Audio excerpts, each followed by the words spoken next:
S400 missile battery systems in it, and that has ensured that none of these attacks were successful. They were all neutralized. That's what the claim, that's what the government is very clearly saying. Then they are saying the Indian armed forces targeted the air defense radars and systems at a number of locations in Pakistan.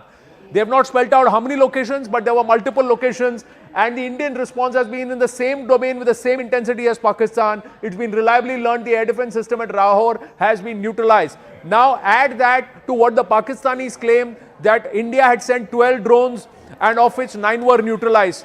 Clearly, if that is the statement the Pakistanis are making, let's assume that there were at least 12 locations. They may not be 12 drones, but 12 locations that were targeted based on what the Pakistanis are saying, of which at least at 3 places there has been success for the Indian Army and the Indian Armed Forces. Clearly, we've told Pakistan, we can hit you harder and we can hit you better, and we are better at your own game. Whatever you plan, we've done it at the same measure. That's exactly what's being said.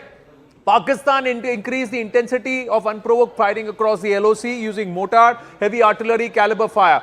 But what they are saying is, at this point, the Indian Armed Forces reiterate their commitment to non-escalation, provided it is respected by the Pakistani army, Pakistani military. They are also in this, Pakistan has increased the intensity along the line of control since 16 November. Here too, India was compelled to respond to mortar and artillery fire from Pakistan to a halt. They are saying, India very clearly saying, we have only gone ahead and done in equal measure what the Pakistanis did. When the first one was a response to the Pahalgam massacre, it was not supposed to be escalatory. Now this way, we have told the Pakistanis, we are better at your game, we'll come and hit you, and we'll also show you how to execute it better.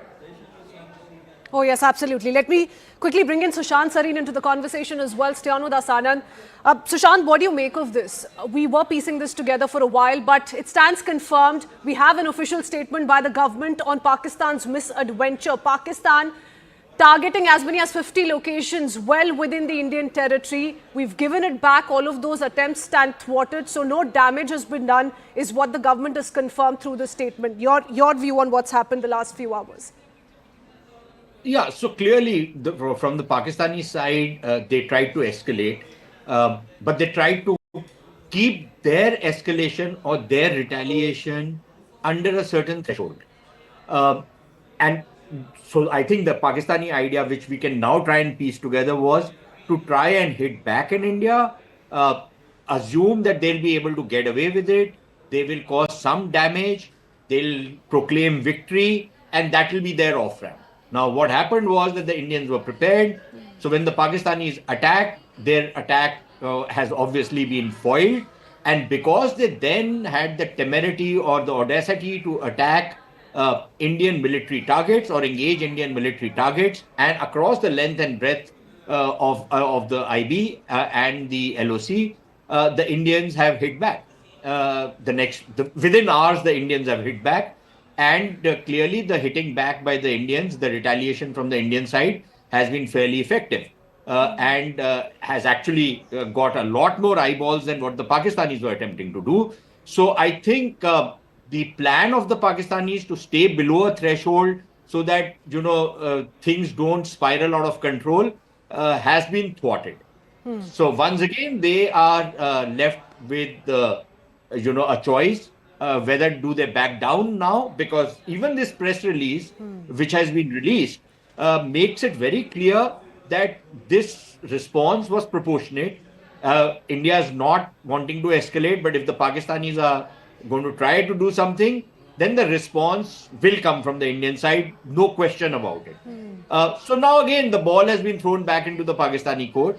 They can either say that and claim without any evidence that they have managed to hit out at India, retaliated, and now they are backing off and reserve the right, which I said earlier.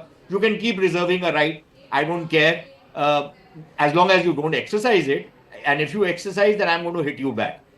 So if they want to reserve a right, they keep it reserved in their pockets, in their banks, in their Swiss bank accounts, or in their illegally gained properties in London, which Nawaz Sharif and Shahbaz Sharif have, or the generals in their ranches in Australia or their hotels in Malaysia and Singapore. They can keep, all this stuff in Dubai, these rights to retaliate. But if they exercise these rights, then there will be a massive response from the Indian side. And I think that message has gone down very clear. Yes, and I think the first official statement that came in from the Indian side after Operation Sindoor also made it amply clear.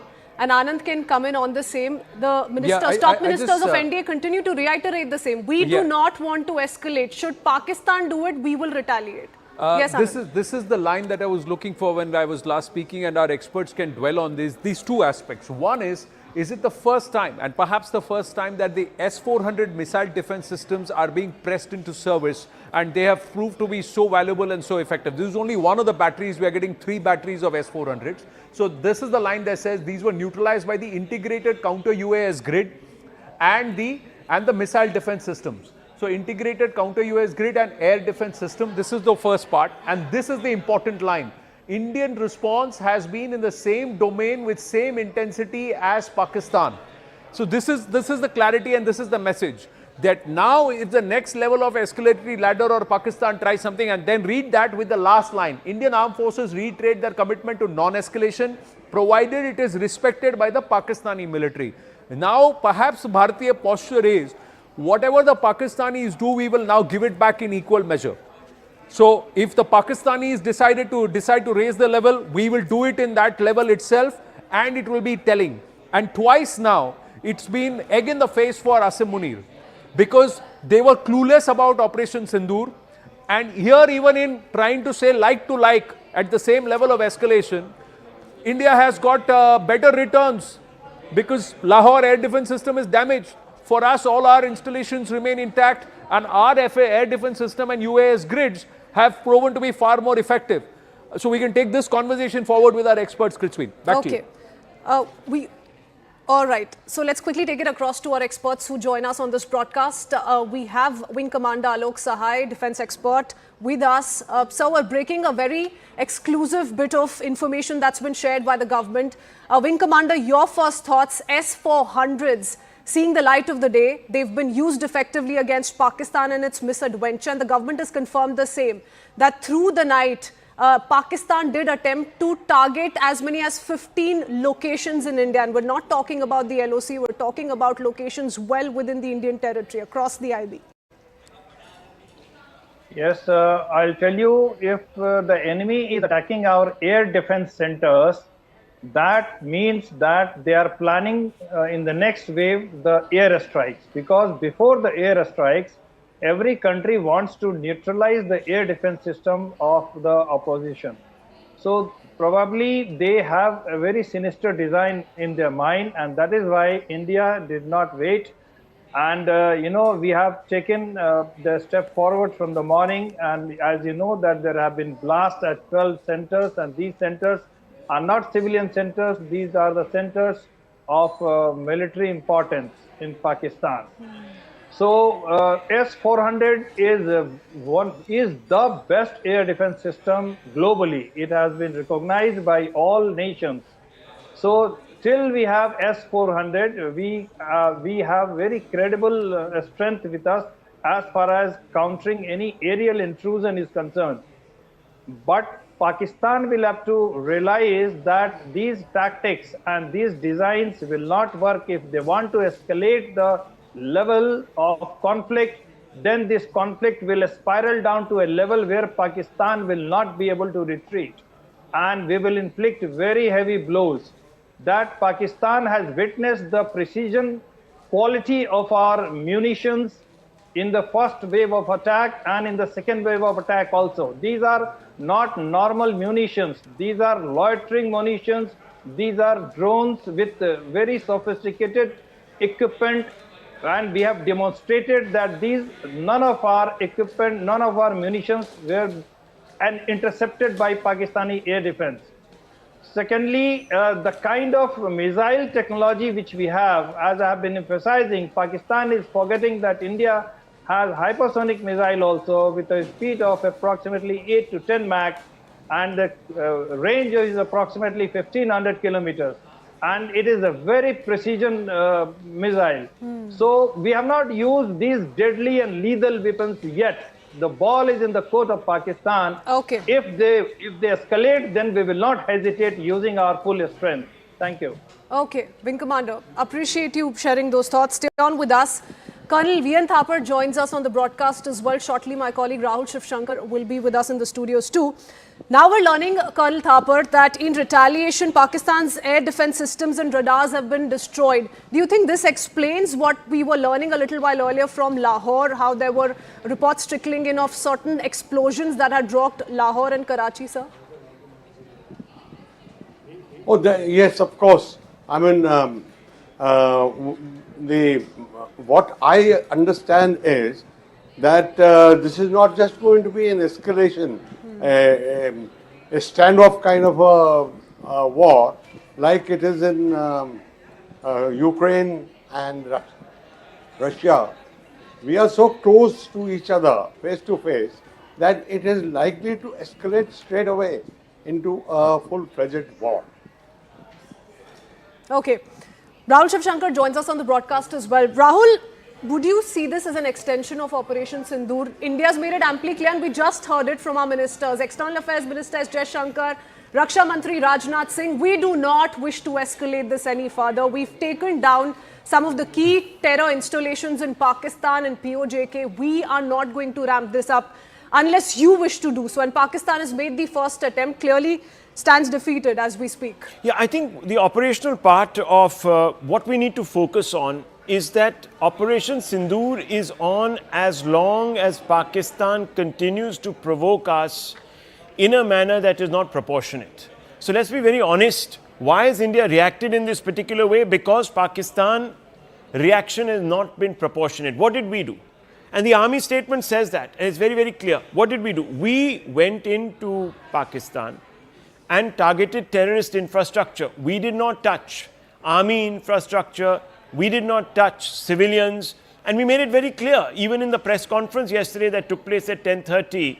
And it was, of course, addressed by Vikram Misri and the two female officers. Both of them came out and said very categorically, these are precision strikes. These are against people who are non-state actors. These are against people who bleed India through 1,000 cuts, through a policy of subterfuge, deceit, and of course bigotry. And we are not targeting any military infrastructure or any innocent civilians. What was Pakistan's response? All night, right after those strikes, Pakistan was hitting civilians across the LOC, in Mendhar, in Poonch, in Uri. And you just saw more visuals, in fact, of a strike in Uri just about 15-20 minutes back. The video was out, it was put out on the channel. So India is now saying that, okay, if you want to do this, then you will have to suffer the consequences. What now we've been told is last night, overnight, just like we had perhaps struck them around that same time, there were a huge number of missiles, projectiles, etc. that were fired against Indian military targets. Now, this is very, very important because we've always said that, look, we never targeted your military infrastructure. Our response to you was proportionate. Terrorists attacked from your soil, we attacked them on your soil. There was no need for Pakistan to escalate matters, and this is exactly what the statement says. It says Pakistan's bid to escalate negated. Proportionate response by India. So if you attack our military targets, we'll attack yours. It's going to be a proportionate tit for tat. So but that's what Pakistan went with. Rahul, the Pakistan from the word go, the moment Operation Sindoor saw the light of the day, was in denial. It said civilians have been hit. Civilian installations have been hit. For me, it's not what Pakistan said. They're a liar lot. They have lied all through their lives. In fact, the PIB is being run harried because they are putting out one false claim after the other, which has to be fact-checked by the PIB. Almost every 10 minutes, there is something that is coming out. They're saying, we've destroyed this aircraft, we brought down an Indian Rafale, this, that, the other. You know how they are. But I just want to draw attention to the army statement because it's very, very important. India had called its response as focused, measured and non-escalatory. It was specifically mentioned that Pakistani military establishments had not been targeted. It was also reiterated that any attack on military targets in India will invite a suitable response. Mind you, suitable response if you target our military. On the night of 0708 May 2025, Pakistan attempted to engage a number of military targets. I underline this word, military target. in northern and western India, including Avantipura, Srinagar, Jammu, Pathankot, Amritsar, Kapurthala, Jalandhar, Ludhiana, Adampur, Bhatinda, Chandigarh, Nal, Philori, Uttalai and Bhuj, all the way down to Bhuj in Gujarat, using drones and missiles. These were neutralized by the integrated counter-US grid and air defense systems. The debris of these various implements have been recovered and they prove the Pakistani attacks. This is what the Indian Army has put out in its statement. We're also learning now, of course, that S400, the integrated S400 system was used, and this is a very big development, that Indian Air Force S400 Sudarshan Chakra air defense missile systems were fired last night against targets moving towards India. The targets were successfully neutralized in the operation. This is all part of the army brief. And remember, this is very, very important, Christine. In the morning, when I was on air at around 11:30 or 12, right after the all-party meeting, a remark was made by Kiran Rijiju. So first, Rajnath Singh said that, look, we have neutralized more than 100 terrorists in all these strikes that we conducted, 26 strikes. But ginti abhi bhi chalu hai, so we can't give you an exact number, but number is definitely more than 100. Right after that, Kiran Rijiju said, but Operation Sindoor is still on, so we cannot give you more details. Operation Sindoor continues, so we cannot give you more details. It's an active operation, which meant that we were still at some level involved in either striking or neutralizing. Now it turns out that the air raid sirens that were sounded in Lahore, and Christine, this is very, very important, the air raid sirens that were sounded in Lahore this morning were not imagined. They were not a false flag operation. This was a retaliation, a reciprocal tit-for-tat escalation by India, where we took out their air defense systems in and around Lahore. So they've taken out one particular system because they tried to do exactly the same on Indian soil across the LOC. So those pictures are from that strike. Now imagine you are getting to strike Lahore at will, Christine. Yeah. Lahore is culturally and psychologically the most important city in all of Pakistan, because it is the cradle of Punjabi nationalism, which was responsible for the creation of Pakistan. So Punjabi Muslim nationalism is the Punjabi Muslims that run the entire writ of, their writ runs all through Pakistan.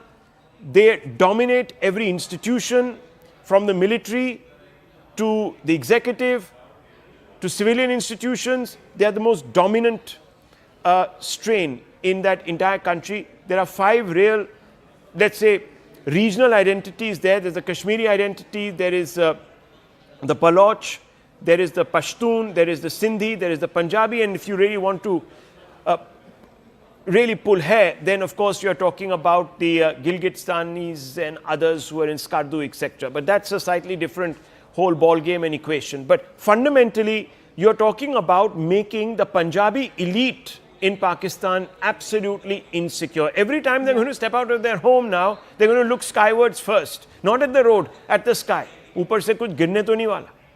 Because that is exactly what is happening. We are neutralizing their air defense systems. Now, if Lahore doesn't have an air defense system, if it's degraded, it's completely open. Oh yes, I mean, you know, in 2016, after Uri, incursions by Indian Army were up to 3 kilometers inside POK. Moving to Balakot, it went up to 60 kilometers. This time around, Operation Sindoor, we've seen 150 kilometers into Pakistan. We've been able to hit them. So imagine if this ends up reaching Lahore. You're right, it's going to be a lot of insecurity, a lot of insecurity for the Punjabis there. I do want to go across to Akash Sharma on that note as well. Akash, we've been breaking down details of the official statement that's been released, and we're learning that S400s have played a crucial role in taking down these targets in Pakistan. So give us a sense of what you're learning from your sources. Right. Multiple air defense units are, present to counter the threats in western borders and northern borders. S400, of course, one battery is present for the western border, one is there for the northern, and one is there for the eastern as well. We had ordered 5 regiments, we have got 3 regiments. And at this point in time, while we talk about this sort of attempt from Pakistan, so S400, of course, played a major role. In fact, the system downed the sort of threats that were coming. And we are also learning, Kritzween, that Harpy drone was very much used. Harpy, comes under loitering munition category, which has got a range of 500 kilometer. In fact, the advanced version has a range of 1000 kilometer. It can go to a target, can hover on that particular target. It gives you an opportunity to log that target, and then, it can simply get destroyed on that particular target. It can go as a suicide, attack. And that's the reason why we also call it a kamikaze drone, because it gets destroyed after hitting the target. As far as this particular attempt is concerned, so Pakistan was basically trying the military infrastructure, in areas Jammu and Kashmir, Punjab, Haryana, and also Gujarat. This time around, they are not just targeting, areas that are close to LC, but also the international border. Gujarat has nothing to do with the sort of conflict. We have international border there. Punjab, for that matter, has nothing to do with it. But they want to escalate, and it's a clear provocation. It's a clear indication that they want to escalate the situation further. In fact, their DG ISPR today claimed that, they have detected several sort of drones, they have captured several sort of drones, and, alleged a number of things. But this sort of operation, in fact, the release by the Defense Ministry and the operation by the armed forces is somewhere suggesting that we don't want any escalation, but if you will try our military establishment or the infrastructure, we'll not spare you. Also, Kritzween, one important part in this whole scenario, as far as these operations are concerned, so air defense is a collective responsibility of Army and Air Force. As far as areas like Punjab, Gujarat and Jammu Kashmir are concerned, so we have got, other than S400, we have got Akash, we have got several MSM and other things, other air defense systems. We have been told that it was a calibrated and, integrated effort, by these air defense systems where, not just the threat was in fact neutralized, but also a call was taken as to how it will be answered. And this is when, this drone, in fact, has taken a part. And we have been told that, the advanced version of Harpy is being used. In fact, we are waiting for an official confirmation. But yes, Harpy, is very much used, an Israeli weapon. And in fact, a loitering munition that can, it has got anti-radar seeking capability as well. And that's why systems like HQ9, cannot detect these drones.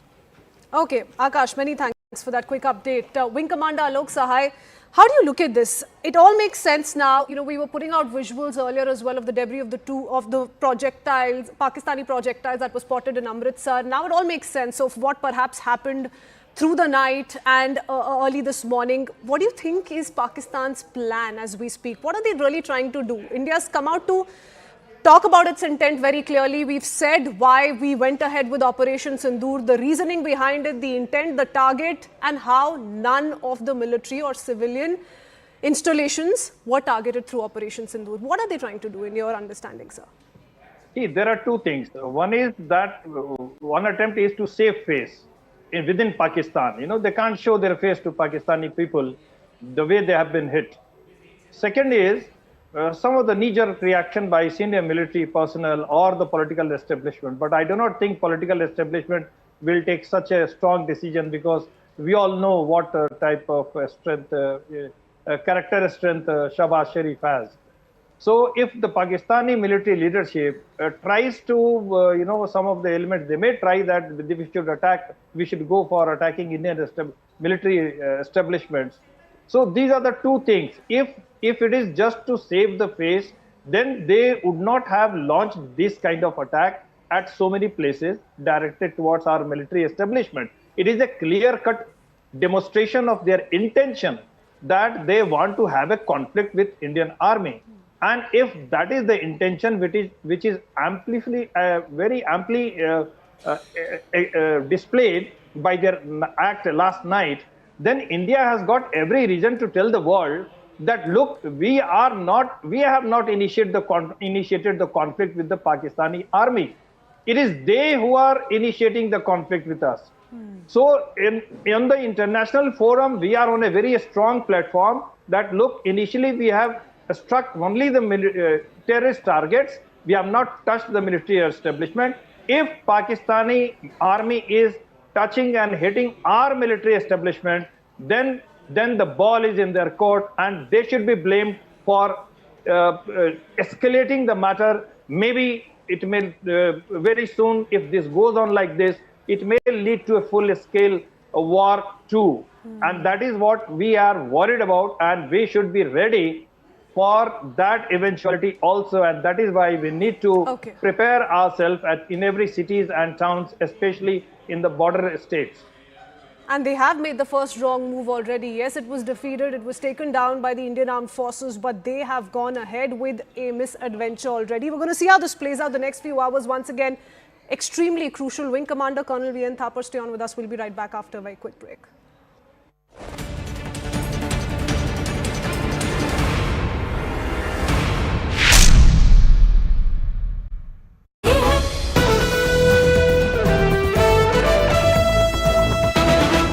I'm just interrupting you. Apologies for that. We've got some big breaking updates coming in. Exactly what we were discussing is the confirmation that is coming on CNN News 18 now that today morning, Indian Armed Forces have targeted air defense radars and systems at a number of locations in Pakistan.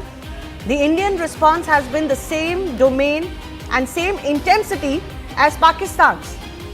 It has been reliably learned that an air defense system at Lahore has been neutralised. Pakistan has increased the intensity of its unprovoked firing across the line of control, using mortars and heavy caliber artillery in areas like Kupwara, Baramulla, Uri, Poonch, Mendhar and Rajouri sectors in Jammu and Kashmir. 16 innocent lives have been lost, including 3 women and 5 children.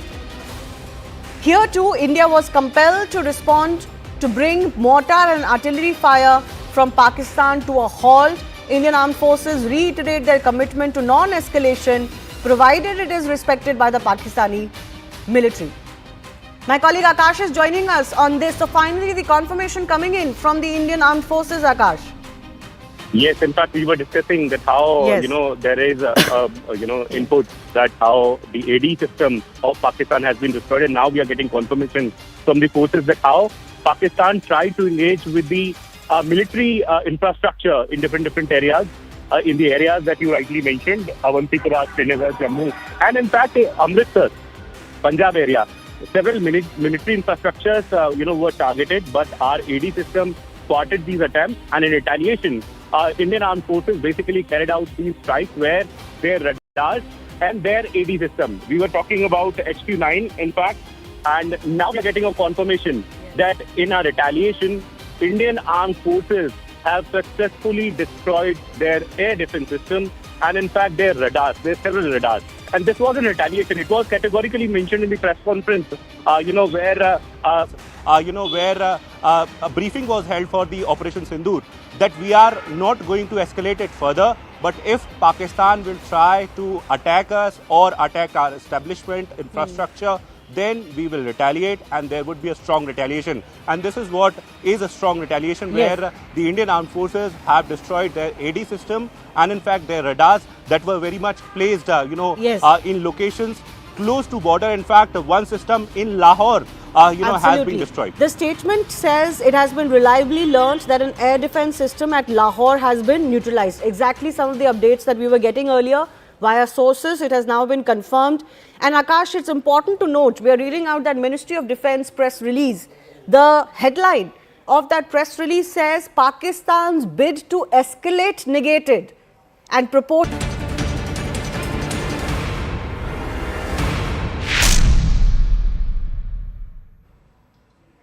Welcome back, viewers. Thanks for staying tuned to CNN News 18. Well, an important statement is coming from the government which confirms that Pakistan overnight tried to target as many as 15 military targets in India. 15 locations were targeted by Pakistan. An attempt was made which was clearly thwarted by our Indian Armed Forces. I do want to first up bring in Akash Sharma into the conversation. Rahul Shivshankar joins us as well.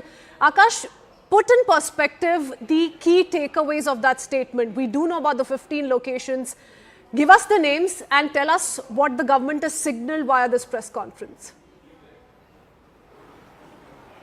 Right. So first of all, Kritzween, the matter was in fact an end yesterday only, because India clarified that we don't want any escalation, and this was, just in retaliation to what we saw, on 22nd of April. Because Pakistan did not take any action, that's why India carried out these sort of strikes where 9 locations were targeted, and these locations were basically the hub of the terrorists who were getting trained there.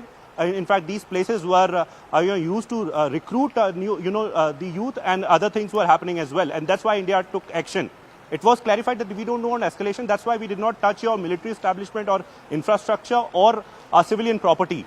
But then too, Pakistan, launched attack on several properties, several military infrastructures, not in Jammu and Kashmir only, but in Punjab and in Gujarat as well. Avantipora, Srinagar, Jammu, and Bhuj, and there is in fact a whole list where they tried to attack. None of these attacks were successful. None. In fact, not even a single one was successful. S400 and the other air defense systems, of course, played an important role. But then the Harpy drone was launched by the Indian Air Force. In fact, multiple Harpy drones were launched by Indian Air Force. Harpy is an Israeli, weapon. I was mentioning it earlier. It was launched, and it gives you a lot of capabilities. You can see your target. You can see the live feeding. You have the anti-radar seeker system, which can in fact which can not be detected by systems like HQ9 of China. And that's the reason why we have destroyed the air defense of Lahore. The ministry is categorically saying that they have got inputs, and in fact there is a credible evidence that they have in fact neutralized the air defense system in Lahore. And now, in fact, now it has been categorically mentioned that we don't want further escalation. That's the reason why we haven't touched any of your civilian or military target even now. We haven't touched your, target. We have only even destroyed now, your air defense system. In giving it back to and radar. Pakistan, we've ensured it's tit for tat. It doesn't go beyond a certain escalation. We've maintained that, and we've shown that in the retaliation that we've gone ahead with. Rahul. Yeah, I mean, look, I've been trying to tell you this over the last 15-20 minutes. The Indian government has made it very clear that they are going to be retaliating at the same level that the Pakistanis choose to. Now remember, we hit terror targets in Pakistan. We have not hit the Pakistani military. We haven't done what Pakistan has done across the LOC to Indian civilians. 15 or so have been killed and others maimed for life because of these cowardly attacks by Pakistan army on Indian civilians. We have not touched any civilian.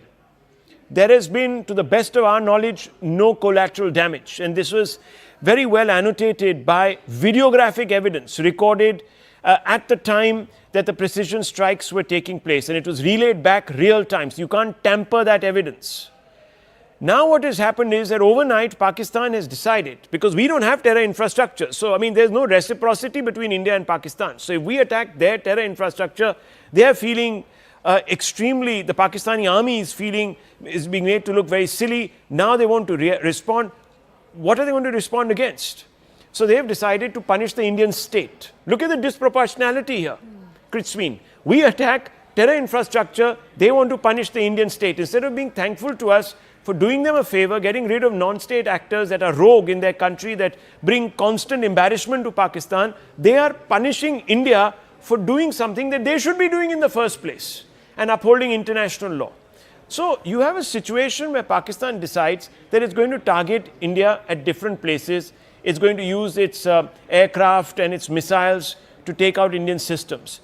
Overnight, India decides to press into service the S400s that we purchased from Russia, and that is an integrated missile defense system. It's like an Iron Dome system that Israel has. Of course, India has a huge landmass. We are not as small as Israel, so coverage will be patchy, and there will be places where perhaps Pakistan will be able to come through. Even the Iron Dome in Israel is not exactly foolproof, but nonetheless, the point is that they try to target us along the border from Bhuj right up till the LOC, the farthest point there in Kashmir, and they decide that they're also going to target Amritsar and perhaps hit targets like even the Golden Temple. Yeah. And they have decided to do this because they want to look good. Because Munir wants to look good in Pakistan. He wants people to say, wow, you are the defender that we all thought you are. So he's doing this. But look at their response. It's completely disproportionate. So India engages the S-400s. We neutralize all of their strikes. But then we say that, look, since you want to escalate, then we'll pay you back in the same coin, which is that we will also attack your air defense systems. And we did that in Lahore. The footage, of course, you're seeing, and that is the supposed footage of the Indian kamikaze drone that took out the air defense system in Lahore city proper. And that's that footage that is now going viral. And those are the pictures of the plume of smoke where the kamikaze drone goes and targets the air defense system in Lahore. So obviously the intelligence is absolutely spot on where India is concerned. We know exactly where their positions are. And remember that just this morning at around 11:30, Ajit Doval went to meet the Prime Minister, and that meeting went on for about an hour. Because obviously Ajit Doval was giving the Prime Minister a very, very exact, maybe even minute-to-minute play about what transpired last night.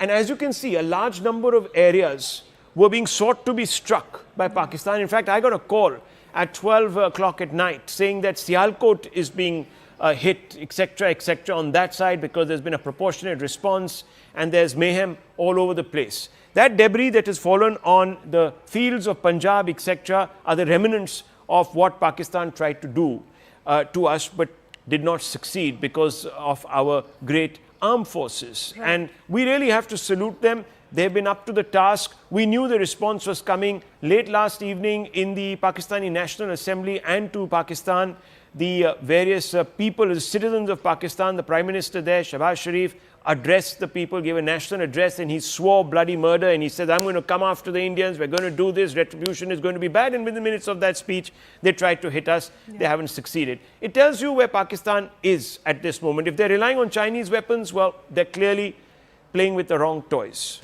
Right, absolutely. Absolutely right in pointing out the fact that Pakistan did go ahead with a certain strategy which stands completely destroyed, demolished. We've given it back to them. But Colonel V.N. Thapar, is that enough? I mean, attempting to target as many as 15 locations in India is big in itself. It's a big provocation, despite us making it amply clear we've not gone after your military installations. Yeah, you're absolutely right. But I want to make one or 2 points very clear. One is that once we have gone on to the escalation ladder, it will be very difficult to come down. We have carried out Operation Sindoor with great deliberation, with great thought and maturity to leave a door open for negotiation as soon as the first phase is over. But Pakistan, you cannot dictate to the enemy what they should be doing. They will do exactly what they want to do. And therefore, the best is to take the maximum that they can do and be prepared for it.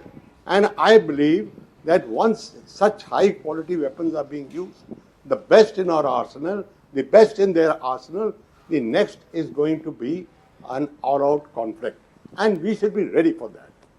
Thank you. Okay, Wing Commander, do you foresee that? Very important point made by Sir there. Colonel V.N. Thapar says that be prepared for anything. If Pakistan is not willing to step back, despite our repeated warnings, our intent has been made clear. We've spoken of how this was to deliver justice to the Pahalgam victims and their families, yet you continue to provoke inside. You're fighting a different parallel war on social media, fake propaganda at its peak, and you continue to do this in the meanwhile. Yes, I agree with Colonel Thapar, and I'll tell you why I do agree with Sir. Because you see the war doctrine and you see the previous war trends. This is what Pakistan has been doing in the 71 war also, 65 also. Just before launching a full-scale war, they attack all the nearby bases and air defense system. That is their first, and that's the war doctrine also, as I told you earlier. So had it been just limited to saving face, it would not have been such a widespread areas, selection of areas, number one. It is not just for saving their face within the Pakistani people, you know. it is having it is hinting at a sinister design, a sinister intention. Number one. Number two, I'll also say that there were some voices within Pakistan after our first wave of a strike, that since the one religious place was hit, because religious place was on the headquarter, the headquarter was under it, so they tried to a slogan shouting that Pakistan should hit Indian religious places. And then I see that why Swarna Mandir was also selected as one of the targets. In fact, this reminds me that our intelligence agencies should be extra alert to have vigil on all religious places in our country now, and be very careful and active against the activities of the sleeper cells. This is also I would like to say, and I foresee that Pakistan attempt yesterday night is not just to save their face. Okay. Probably they want to escalate it a little higher. Yes. Okay, you see this as an act of escalation already. So they're not going to stop at that going by this. If I were to believe the Wing Commander Colonel Vayan Thapar, yes, we do have faith in our military capabilities. Yes, we've been able to take down the missiles aimed at India. But we're talking about 15 prime locations in the country. How do we prepare for the best defense in this scenario? No. Whenever a conflict between two nations takes place, the air power is going to play a very important role. And therefore, the first thing to be done is to neutralize the bases, air bases. And that's what Pakistan has done. From the list of attack targets that you have given, it is quite clear that they were wanting to hit the airfields so that our air power can be subdued. But unfortunately, with S400, we have been able to prevent that happening. So, as far as the matter of feeling ashamed and things like that, they have been shamed and shamed many times over. They are so thick-skinned that to think about their being ashamed and therefore taking this retaliatory step will be a wrong presumption. It is a calculated move. It is taking the conflict one step up the escalation ladder, and it is going to go up from here. It's not going to come down. That I'm quite clear, and we should be prepared for the worst. Okay, gentlemen, please stay on with us. Let's quickly put out details of what we broke down just a few minutes ago. This is the official version that's been shared by the government, by the armed forces. India has thwarted Pakistan's attempt. Now, here are the locations which were targeted by Pakistan. Attempts have been thwarted by the Indian Armed Forces, but look at this. In Jammu and Kashmir, 3 key locations which do have a considerable military strength of the Indian Armed Forces as well. Avantipora in Jammu and Kashmir, Srinagar and Jammu as well. So 3 locations in Jammu and Kashmir. If we move on to Punjab, once again a bordering state, look at that.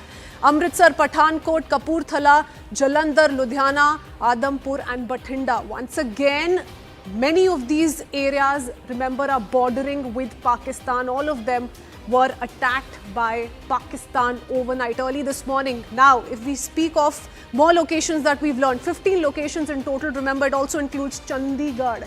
Chandigarh, a union territory, becomes extremely important given what Pakistan is up to. Rajasthan as well, once again, shares the international border with Pakistan. Nal, Falodi, Uttarlai, 3 locations in Rajasthan also attacked by Pakistan. Bhuj in Gujarat further. This is where Bhuj is located, at the international border with Pakistan.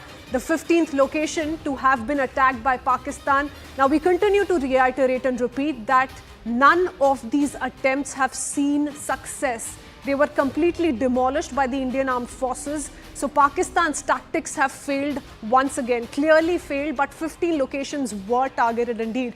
Let's talk about another bit of breaking news update that's just come in. The Pakistan Cricket Board has decided to relocate all remaining matches of Pakistan Super League Season 10 to Karachi due to increasing tensions with India. So PCB coming out with this particular communication, deciding to relocate the remaining matches of the Pakistan Super League Season 10. This is the 10th season of the league. The matches will now be played in Karachi alone, given the tensions between India and Pakistan. Now, do remember, there's a lot of movement action that's been witnessed in the heart of Pakistan.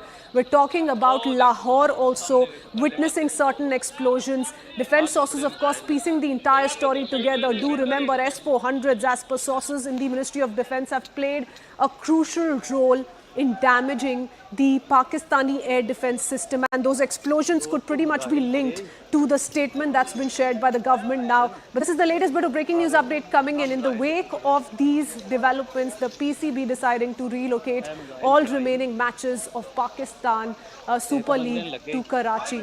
I do want to go across to my guests on the broadcast once again. Karan Thapar, if I can quickly come to you, how do you see this? We've all been discussing how there could be much more. One cannot keep their guards low or get laid back, become a little easy about what Pakistan may come up with next. Given the manner in which Pakistan has also made its intent amply clear, we're seeing very provocatory messages coming in from its political leadership. The pressure, of course, is mounting right from the top. General Munir not just fighting for his existence, but also extension. So they're not going to stop very easily. Colonel Thapar.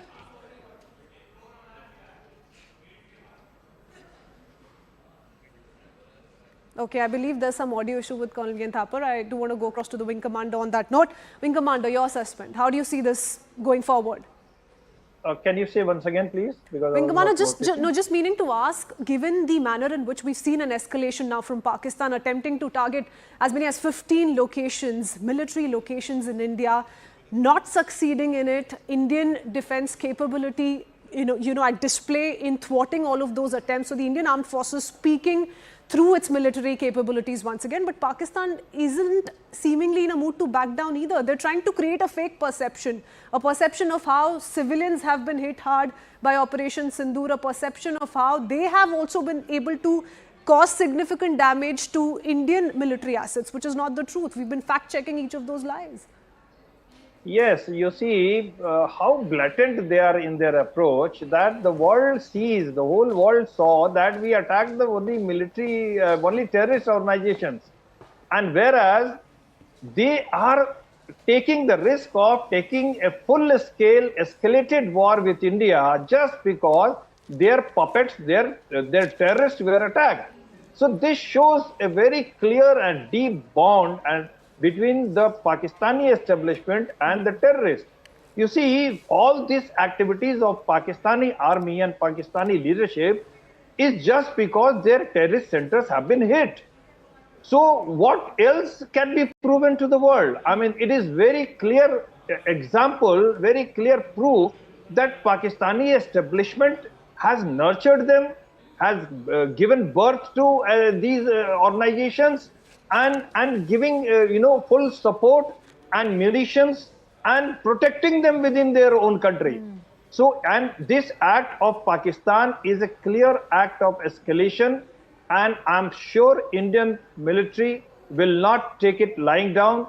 The first glimpse was seen in the morning, hitting 12 places of Pakistan, and if things do not come to some immediate conclusion or some intervention, I'm sure this is going to escalate further, and the country should brace up for an escalated conflict. What I mean is that the country should give prime importance to the mock drills, to the procedures, to the steps to be taken. How should every individual in the household should keep certain things keep ready, not to get panicked, but be prepared so that in case of any eventuality, the damage to life and property can be minimized, can be controlled. And rest assured, Indian Defense Forces is capable enough to thwart any design, Pakistani design, to escalate the war. Indian air defense system, as you said, is not only limited to S400. We have many layers of air defense system. We have got Akash. Even at the field level, we have got 3 to 5 kilometer range of Iglas. We have further improved upon the Iglas now. So air defense systems are very credible now with us. But more than that, our munitions, loitering munitions, drones, as you know, in swarm not just that, Wing drones, Commander, you know, it stands nowhere in comparison to the Indian air defense system. The Pakistani, Chinese supported air defense system clearly, you know, have seen no success at all. So there's a clear comparison which is being drawn today for everyone to see. Wing Commander Sai, many thanks. Appreciate you joining us with all your thoughts. Heading into a very quick break, viewers. Be right back with lots more exclusives and breaking news updates. Stay tuned.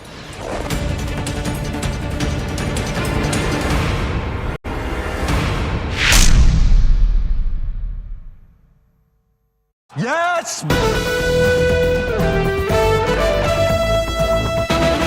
I'm just interrupting you. Apologies for that. We've got some big breaking updates coming in. Exactly what we were discussing is the confirmation that is coming on CNN News 18 now that today morning, Indian armed forces have targeted air defense radars and systems at a number of locations in Pakistan. The Indian response has been the same domain and same intensity as Pakistan's. It has been reliably learned that an air defense system at Lahore has been neutralised. Pakistan has increased the intensity of its unprovoked firing across the line of control, using mortars and heavy caliber artillery in areas like Kupwara, Baramulla, Uri, Poonch, Mendhar and Rajouri sectors in Jammu and Kashmir. 16 innocent lives have been lost, including 3 women and 5 children. Here too, India was compelled to respond to bring mortar and artillery fire from Pakistan to a halt. Indian armed forces reiterate their commitment to non-escalation, provided it is respected by the Pakistani military. My colleague Akash is joining us on this. So finally, the confirmation coming in from the Indian armed forces, Akash. Yes, in fact, we were discussing that how, Yes. you know, there is input that how the AD system of Pakistan has been destroyed, and now we are getting confirmation from the forces that how Pakistan tried to engage with the military infrastructure in different areas, in the areas that you rightly mentioned, Awantipura, Srinagar, Jammu, and in fact, Amritsar, Punjab area. Several military infrastructures, were targeted, but our AD system spotted these attempts, and in retaliation, Indian armed forces basically carried out these strikes where their radars and their AD system. We were talking about HQ-9, in fact, and now we are getting a confirmation that in our retaliation, Indian armed forces have successfully destroyed their air defense system and in fact their radars, their several radars. And this was in retaliation. It was categorically mentioned in the press conference, where a briefing was held for the Operation Sindoor, that we are not going to escalate it further. But if Pakistan will try to attack us or attack our establishment, infrastructure, then we will retaliate, and there would be a strong retaliation. And this is what is a strong retaliation, where the Indian armed forces have destroyed their AD system and in fact their radars that were very much placed, in locations close to border. In fact, one system in Lahore, has been destroyed. The statement says it has been reliably learnt that an air defense system at Lahore has been neutralised. Exactly some of the updates that we were getting earlier via sources. It has now been confirmed. And Akash, it's important to note, we are reading out that Ministry of Defence press release. The headline of that press release says Pakistan's bid to escalate negated and proportionate response by India. So the bid to escalate is a very important phrase being used by the Indian government here. Shivani, in fact, it was categorically mentioned, in the briefing of Operation Sindoor. I was highlighting it, that how the attack, in fact, the operation, that was carried out, day before yesterday, the night, it was, because of the fact that Pakistan did not take any sort of action against the terrorists who were behind the Pahalgam attack. And that's why, it was required. No civilian, infrastructure or no military infrastructure was targeted. It was clear that we just don't want escalation, but we will, of course, avenge what, you did with our civilians, our tourists. Okay, and just after that, Akash, 1 second. Sorry to interrupt you there. I want to read out a very, very important part of this press release. On the night of 7-8 May 2025, Pakistan attempted to engage a number of military targets in northern and western India, including Awantipura, Srinagar, Jammu, Pathankot, Amritsar, Kapurthala, Jalandhar, Ludhiana, Adampur, Bhatinda, Chandigarh, Nal, Falodi, Uttarlai and Bhuj. Can you imagine? This is almost entire borderline of India with Pakistan, from Jammu and Kashmir to Gujarat. Using drones and missiles, they were neutralized by...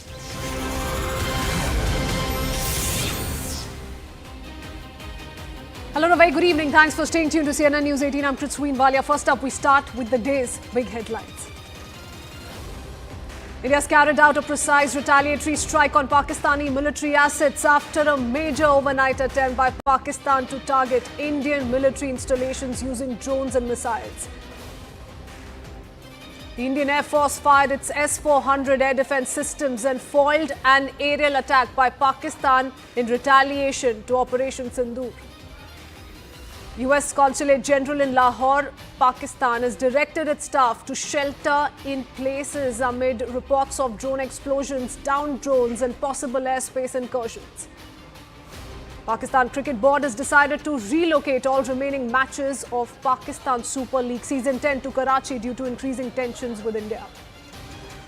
Meanwhile, the European Union has condemned the Pahalgam attack and backed India's right to act against terrorists. The EU in the statement said that those responsible for Pahalgam attack must be brought to justice. And now, speaking of the big development coming in, the Indian Army has responded to Pakistan's provocation with a firm hand after Pakistan targeted 15 locations well within India with missiles and drones. India shot them down and even neutralized the air defense systems in Lahore. But we have more details on the particular strikes carried out by Pakistan, which military installations in which part of the country were deliberately targeted. India thwarting all of those attempts. But let's quickly put out that map graphic for you as well, which explains the story in detail. If we talk about Jammu and Kashmir, Avantipora, Srinagar, Jammu in J&K were specifically targeted by Pakistan. In Punjab, Pathankot, Amritsar, Kapurthala, Jalandhar, Ludhiana, Bathinda were some of the prime targets. Chandigarh was also on Pakistan's radar. In fact, Chandigarh was attempted to strike by Pakistan. Their attempts did not succeed. Rajasthan also saw a few threats. This is Nal in Falodi and Uttar Lai in Gujarat as well. Bhuj was targeted by Pakistan through these missile attacks. But do remember, in retaliation, India has responded firmly. India, in fact, has taken down the Pakistani air defense system. And that's what explains what really happened in Lahore and Karachi a little while earlier through the reports that we'd been putting out for you viewers. I do want to bring in my colleague Ishan Vani, who joins us on the broadcast with the latest. Ishan, we've picked out at least 3 different locations in Jammu and Kashmir which were targeted by Pakistan, and we've seen these developments through the night. Give us a sense of what you've been picking up on ground zero and how did it really play out in terms of retaliation by India? What we know is that there are 3 locations that we have been given to understand where the possibility of them retaliated has emerged. What we have been given to understand that, in Srinagar, in Avantipur, both of them host the Indian Air Force's base. So possibility is that they wanted to target it, because day one they said that, they wanted to target these particular air bases, and that's why you're seeing a retaliatory action like India hitting the air defense system of Pakistan, because we believe that the attempt was to hit the India's air capabilities or India's defense and to capture them off guard. But the reality is that the government is saying and the army is saying that they were able to defend it and shoot them down, shoot every possible missile or every possible attempt that was made to made any harm to the India's security and India's defense, because these are critical to the Indian army, to the Indian Air Force, to the other security forces, and the attempt was to basically do it. If you recall, on the very first day, there was a fake news spread that Srinagar airport was hit by Pakistan, which turned out to be false. So they tried and attempted yesterday that all these areas, including in Punjab, there is a wider spectrum of area where they attempted to carry out those strikes. there was an attempt to do that. But remember, the India's retaliatory action is possibly coming out of the actions that Pakistan has undertaken to target Indian positions and Indian defenses. And it is very clear from the statement that it was Pakistan which tried and attempted to basically attack and to create a ruckus or to ensure that there is chaos at these bases by carrying out attack. But India's defense was on guard. It has hit back. It has neutralized the threat first, and the next very day it has carried out what we have been given to understand through sources that possibly destroyed those air defense systems which were located in Lahore and other places. It's crucial times for Jammu and Kashmir as well as for the rest of the country, particularly in wake of the attacks that India has been able to defend every such aggression which has taken place in Kashmir, in Punjab and any other part of the country, where they are now trying to ensure that the defenses are there and they are ensuring that the air defense system continues to be on the highest alert. Even here where I am right now in Uri, there is high level of alertness the security forces and the agencies are maintaining to ensure that the situation remains calm. There has been mobilization of multiple teams, including the medical teams, including people have been moved to safer places. So in case of any eventuality or any kind of strike that Pakistan carries out, be it the artillery, be it through their using of missile to carry out any targets in Uri or any other sectors, that India is well guarded and India is very well protected on the ground. Oh yes, their nefarious design at these aimed at these military installations has been defeated by the Indian Armed Forces. They still have been continuing their unprovoked firing, artillery shelling that we've seen, and I do want a first-hand update on that from you, Ishan. I'll come back to you in just a few seconds. Allow me to bring in Siddhant into the conversation as well. Siddhant, I particularly want to focus on what the official statement reads. It says, today morning, Indian Armed Forces targeted air defense radars and systems at a number of locations in Pakistan. Indian response has been in the same domain with the same intensity as Pakistan. It's been reliably learned that an air defense system at Lahore has been neutralized. So India there placing facts on the table, and diplomatically as well, India is ensuring that it engages with as many stakeholders to put the message straight so that the world leaders and global powers don't fall into Pakistan's propaganda. Siddhant. Well, that's right. Kritzwin. In fact, yesterday at a briefing to foreign envoys and representatives, Foreign Secretary Vikram Misri made it very clear that India has not targeted civilians or military installations, but if Pakistan will target India's military installations or civilians, perhaps India will respond back. And that is exactly what has happened, where, in fact, what we're getting to know, in fact, this is what, DG ISPR of Pakistan has also reported some time back, that there have been targeted, strikes on the military installations in Pakistan, in Lahore, in Rawalpindi, in Karachi, in Bahawalpur, and in fact, Lahore's air defense systems have been brought down by the Indian side. Perhaps again a big blow to Pakistani air defense, and in fact this has been done, and Indian side's release very clearly mentions, as you rightly pointed out, that this was done, one, because of the shelling that Pakistan is doing on LOC, especially the civilian casualties that took place in Poonch and other parts of LOC. At the same time, also because last night Pakistani forces did try to engage Indian military installations, and in fact India has also mentioned the specific locations where Pakistani side tried engaging the Indian military installations. So it's kind of a response which India has given perhaps, and in fact since morning, Kritzwin, we have been reporting that how Pakistani media is talking about explosions happening in Lahore, explosions happening in Karachi, gunshots heard, smoke could be seen, etc., etc. And in fact, Pakistani media have been told that how, Pakistani army has shot down these drones sent by India, etc., etc. But perhaps it was a very, very, very important response by the Indian side, Right. and this decision was taken perhaps to continue Operation Sindoor, only because yesterday Pakistan attempted to engage India's military installations. At the same time, there has been 16 civilians who have got killed in Pakistan's shelling on LOC. Perhaps it's a response to that. Oh yes, so Operation Sindoor was in response to the Pahalgam attack, and once again the Indian Army making it amply clear that the responses earlier today were a retaliation to the Pakistani misadventure, targeting as many as 15 locations in India. Siddhant, Ishan, continue to stay on with us. I do want to bring in Lieutenant General D.P. Pandey, former GOC 15 Corps, joins us on the broadcast. Lieutenant Pandey, who better than you to help us understand or decode this nefarious design which is once again at play on Pakistan's end? We see Pakistan clearly provoked. They're the ones to make this first move of attempting to target 15 locations well within India. And so we're not talking about locations along the LOC. So I think we must always dial back, and somewhere possibly News 18 will do well to start always a system on Pahalgam. That was the start point, and thereafter we need to keep on every time dial back to Pahalgam, and after Pahalgam we hit the terror camps. We have restricted to a zero escalatory level, right?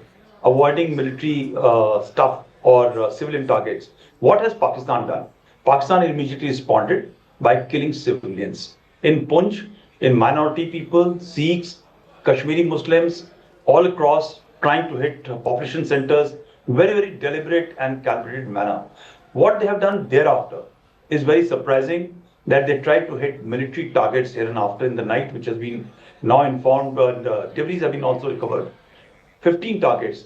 So there is a whole misinformation campaign also being clubbed with this entire thing, with their DG, where their spokesperson is coming out and saying, we have brought down the drones. These drones are Harov drones. They are loitering ammunitions.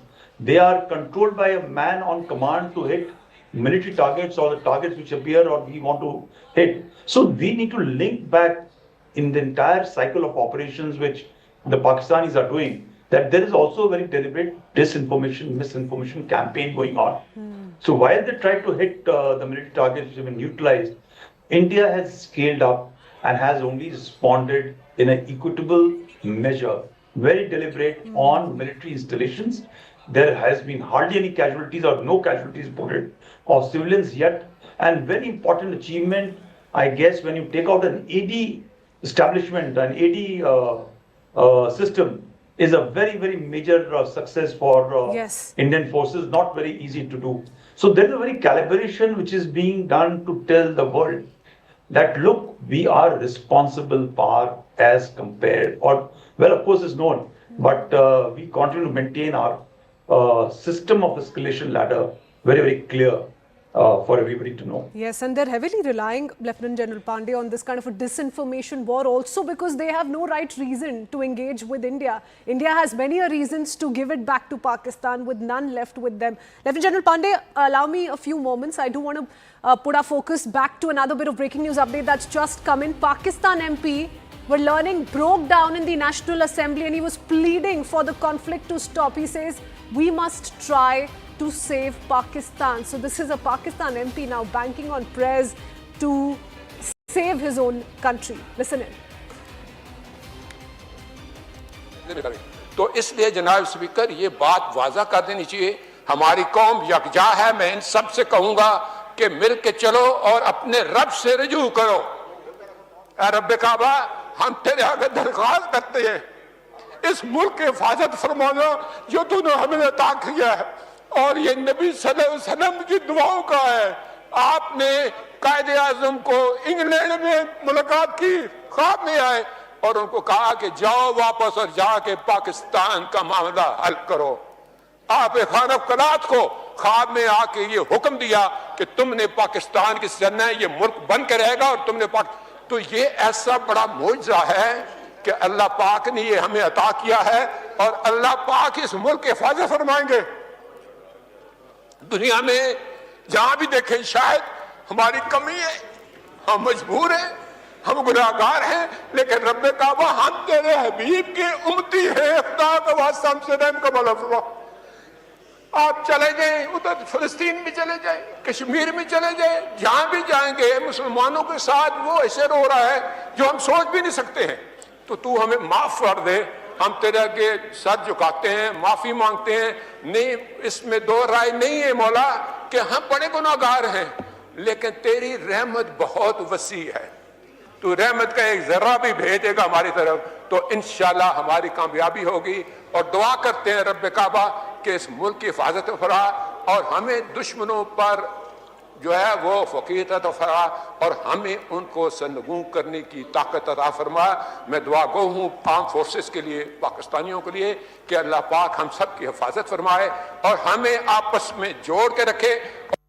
जब भी गई है तो I do want to bring in my colleague Siddhant Mishra into the conversation. Siddhant, explain this reaction to us. Clearly, we saw that the Member of Parliament in the National Assembly began by breaking down. You know, he was feeling sorry for the state of affairs in Pakistan. But it also indicates very clearly that General Asim Munir is not considering the opinion or the sentiments of the political leadership in his country.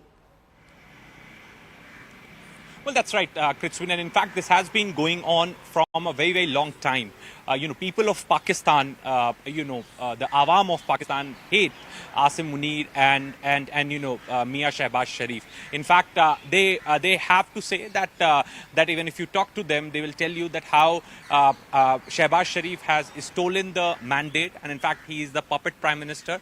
The shots are being called by the Pakistani army, and at this point in time, where this country is running on IMF bailout money, when this country is running on the funds being given to them by countries in the West Asia, perhaps people of Pakistan have also understood that on one end there is India, which has become a $3 trillion economy, and will went on to become $5 trillion economy in next few years, and here we are still begging money from IMF and other international organizations. And the people of Pakistan, especially the youngsters, blame Pakistani army and Pakistani politicians for this condition. And in fact, this time around also, you see from last 3 weeks, there have been multiple provocative statements. Perhaps, ISI and Pakistan have given handouts after handouts to these politicians to, read the script of ISI in Pakistan word by word, go into all the television networks across the world, etc., etc. But it has very little impact on the people of Pakistan, because people of Pakistan are not feeling safe. They are not liking that Pakistan has deliberately escalated tensions with India. They are not liking how Pakistan has been involved in the proxy warfare with India. They are not liking that how Pakistan shelters and funds terror organization, and perhaps later those terror organizations become headache for Pakistan. In fact, Manoj Gupta also has been reporting extensively on this, that how Pakistani army, there are multiple units. They don't have money. They are crowdfunding their daily expenditures. There is a dissent in the Pakistani army. They are not liking the way Asim Munir is taking decisions, and perhaps going all out on a war with India, perhaps doing proxy warfare with India.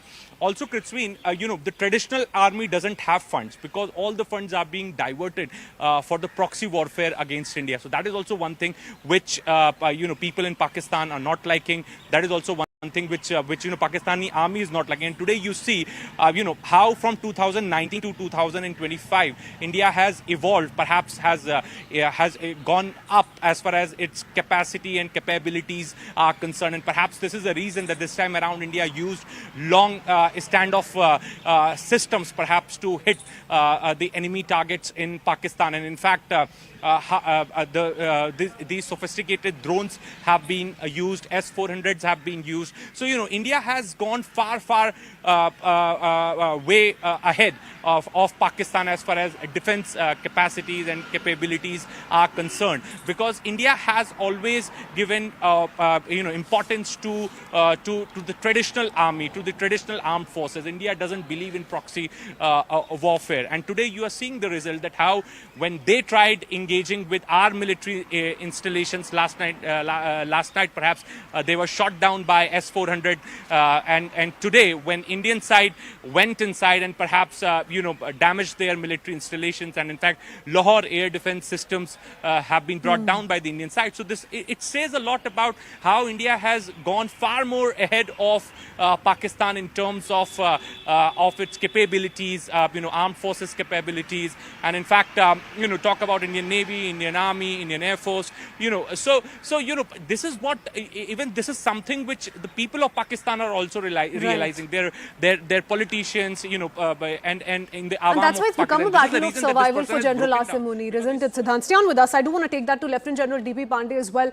Lieutenant General Pandey, through the course of our discussions, from the last few days, we've learnt and pretty much established one thing very clearly, that General Asim Munir is not quite liked in the political corridors of Pakistan. In fact, many experts have been telling us on our channel that perhaps after General Yahya Khan, he's the most disliked Pak Army general. He's so much so that he's almost caused a vertical split in the Pak Army. Not to forget, he's not really listening to the political leadership at all. What makes him so unpopular in your view? Still, I just like to dial back the previous conversation. Please understand that what is happening in the parliament there is very, very controlled leakages. So when somebody is breaking down and you listen to his conversation, and I've heard a conversation of a People's Party, one of the lady MPs also. This conversation is leading on that they have got an opportunity to make Pakistan and they need to be responsible towards Palestine and Kashmir. And we have got this opportunity, we have not done. And now the time has come to be behind armed forces. So this statement, which has been allowed to move out from that very, very closed this thing, is actually telling out to the Pakistani population through the crying, weeping, all the system, the drama which they put out through the information campaign for their own people, that you need to unite behind. The last line, the operative line is that we need to be rally behind the armed forces. These are structured scripts which have been given, and it has been quite well aware. We have seen number of times there the civilian representatives are being told what to speak. So let's not get carried away by this breakdown. But the lower, the younger population, the population which is outside and doesn't have a voice, is the one which exactly what Siddhant has brought on, and totally agree with it. But this purge which he has carried out to be where he is. Right, absolutely. Lieutenant General Pandey, sorry to interrupt you there. We will continue with this conversation. For now, we're picking up another important update. This one has been shared by the Bharatiya Janata Party. The BJP has put out a post on social media and claims that the mastermind of the Kandahar plane hijack and the Pathankot terror attack, apart from the Indian Parliament terror attack, Abdul Rauf Azhar has been killed in Operation Sindoor. We've been breaking down details of the kind of casualty the terror ecosystem in Pakistan has suffered in the wake of Operation Sindoor, and this is one such example that the Bharatiya Janata Party is now bringing forth. I do want to go across to Siddhant Mishra, who continues to stay on with us. Siddhant, this takes us back to that video clip that the Indian Armed Forces had shared yesterday, through that important press brief after the specific inputs which were shared by Foreign Secretary as well. But here's a man, the BJP has spoken of Abdul Rauf Azhar and has confirmed that the man behind three big terror attacks in India has also been eliminated in Operation Sindoor. Well, Kritsween, it's very important to highlight. In fact, India's Operation Sindoor delivers justice for American Jewish journalist Daniel Pearl. In fact, a terrorist eliminated is Abdul Rauf Azhar. He was the operational head of Jaish-e-Mohammed mastermind of IC-814 hijacking.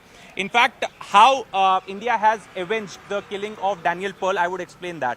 So, Rauf Azhar's role in orchestrating the IC-814 hijacking directly facilitated the release of Omar Saeed Sheikh, perhaps a key Al-Qaeda aide operative who went on to kidnap and murder Daniel Pearl, an American Jewish journalist working with Wall Street Journal. So, yesterday's targeted strikes by India have also avenged the killing of Jewish American journalist Daniel Pearl, and perhaps that has been confirmed to us by the government of India. And in fact, now Bharatiya Janata Party's also social media handle has come up with a post praising Indian armed forces. Okay, all right. Many thanks, Siddhant, for joining us with that quick update. I believe Raksha Mantri Rajnath Singh is speaking live. We need to cut across. Barua, DG AQA, Sri Sanjay Chawla, CMDs of DPSUs, senior officers, head of the industry associations, young entrepreneurs, friends from media, ladies and gentlemen. जिस समय secretary defence production welcome speech दे रहे थे तो उन्होंने आभार व्यक्त किया कि मैं इस कार्यक्रम में आप सबके बीच उपस्थित हूं। सच्चाई ये है, खैर उन्हें औपचारिकता पूरी करनी थी, पूरी की उन्होंने, लेकिन इस क्वालिटी नेशनल क्वालिटी कॉन्क्लेव में आना मुझे बेहद अच्छा लगा है।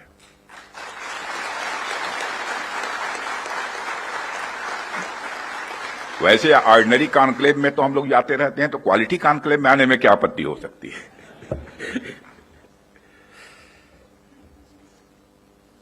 साथियों, सबसे पहले तो मैं हमारी आर्म्ड फोर्सेज ने कल जो कार्रवाई की है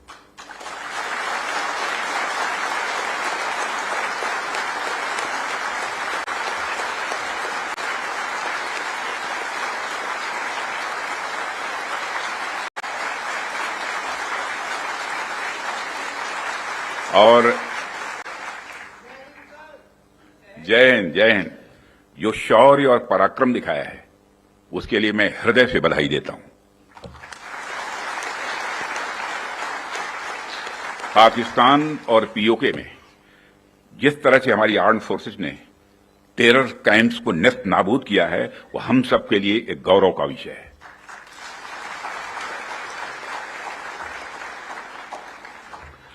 साथियों, आप सभी नेशनल क्वालिटी कॉन्क्लेव का आयोजन ये आपका चल रहा है। क्वालिटी की क्या भूमिका होती है, यह क्या रोल अदा करती है, इसका नमूना हमने कल देखा।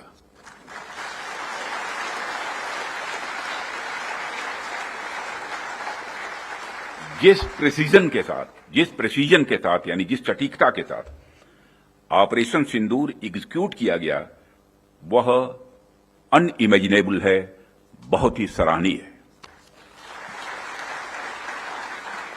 इसमें 9 टेररिस्ट कैंप्स तबाह हुए और अच्छी खासी संख्या में आतंकी मारे गए। जिस तरह से इस ऑपरेशन को किसी भी इनोसेंट को नुकसान पहुंचाए बिना मिनिमम कोलेटरल डैमेज के साथ अंजाम दिया गया, वह इसलिए संभव हो पाया क्योंकि हमारे formidable and professionally trained armed forces के पास इक्विपमेंट भी हाई क्वालिटी के थे।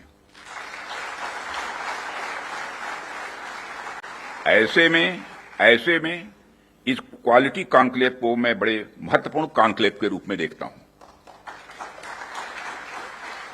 मैं इस आयोजन के लिए डिपार्टमेंट ऑफ डिफेंस प्रोडक्शन और इनके secretary defence production Shri Sanjeev Kumar को भी हार्दिक बधाई देता हूं और क्वालिटी एश्योरेंस ऑर्गेनाइजेशंस को भी मैं बधाई देता हूं। साथियों, अभी मैं इस कॉन्क्लेव की थीम देख रहा था, fast tracking of quality assurance through integrated approach and technology enabled processes. आपकी यह थीम मुझे बेहद अच्छी ही नहीं लगी बल्कि दिलचस्प भी लगी, इंटरेस्टिंग लगी। वैसे भी पूरी दुनिया में इसमें बड़ी तेजी से डिसरप्टिव चेंजेस हो रहे हैं और खासकर डिफेंस सेक्टर में तो लगातार नए नए ट्रांसफॉर्मेशंस ये देखने को मिल रहे हैं। ऐसे में क्वालिटी असेसमेंट को फास्ट ट्रैक करना न सिर्फ रेलेवेंट है बल्कि मैं समझता हूं यह समय की मांग है। उन चेंजेस को देखते हुए यह थीम अपने आप में बहुत ही रेलेवेंट हो जाती है। इतनी इंटरेस्टिंग और रेलेवेंट थीम रखने के लिए भी मैं आप सबको बधाई देता हूं। साथियों, अक्सर मुझे आर्म्ड फोर्सेस के अलग अलग कार्यक्रमों में प्रायः जाने का अवसर मिलता है।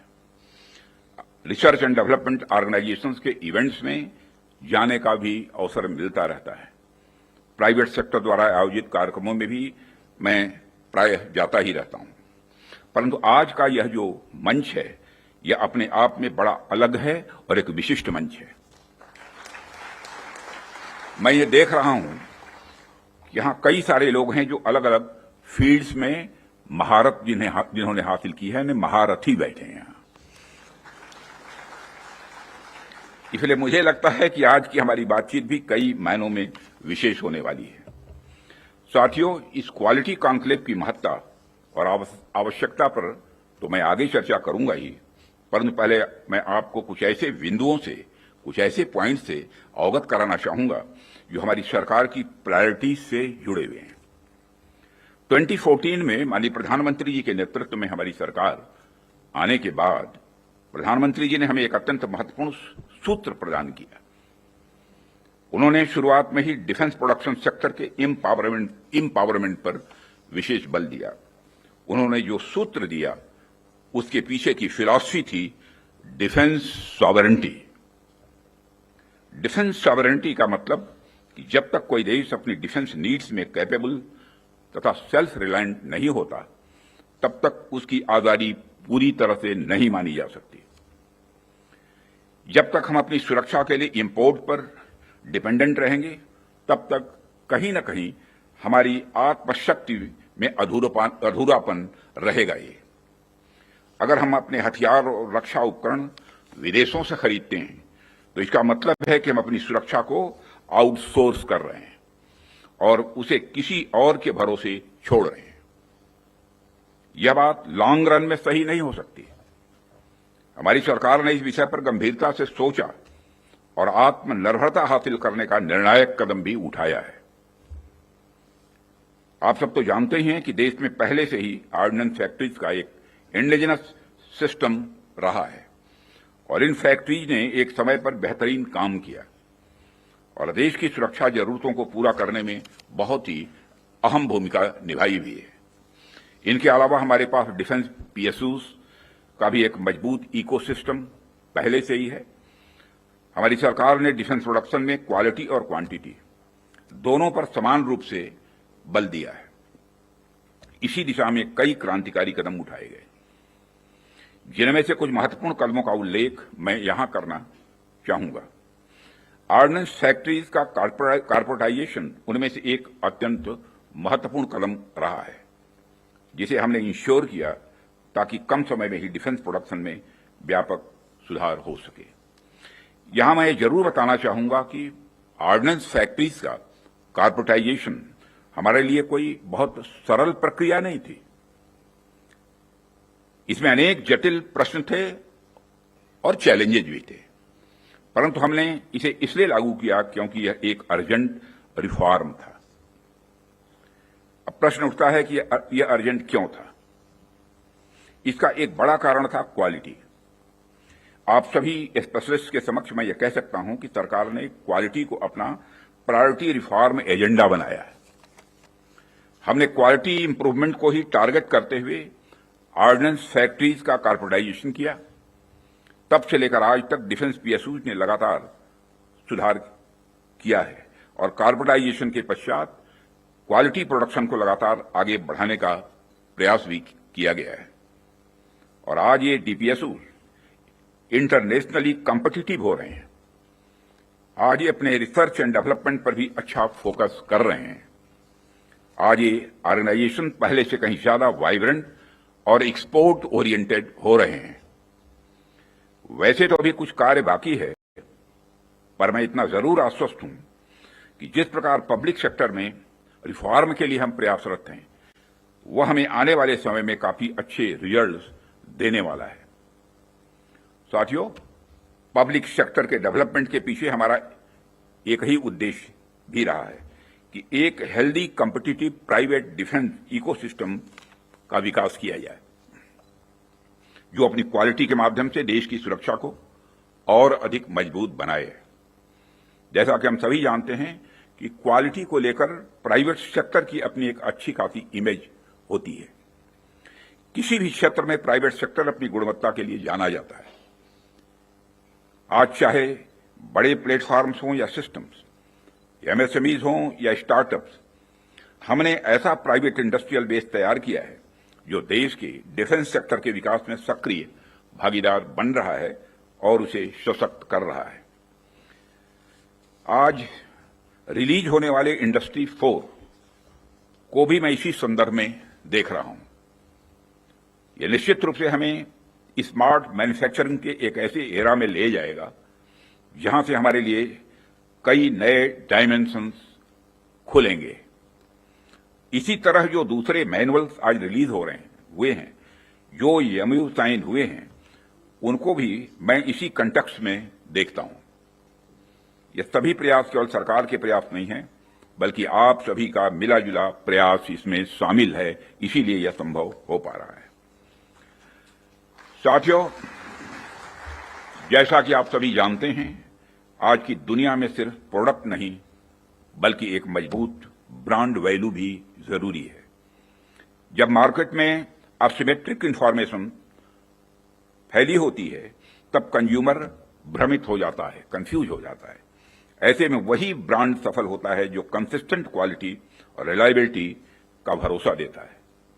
और यही कारण है कि हमें इंडियन डिफेंस इंडस्ट्री को एक स्ट्रांग और ट्रस्टेड ब्रांड बनाना ही होगा। इस संदर्भ में आज मैं आपसे एक महत्वपूर्ण अपील करने के लिए आप सबके बीच खड़ा हुआ हूं।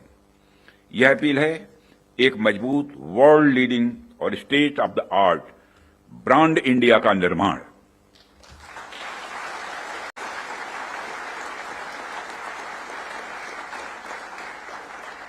ताकि दुनिया की डिफेंस मार्केट में प्रोडक्ट्स को लेकर जब कंट्रीज के मन में डाउट हो तो वह ब्रांड इंडिया को चूज करे।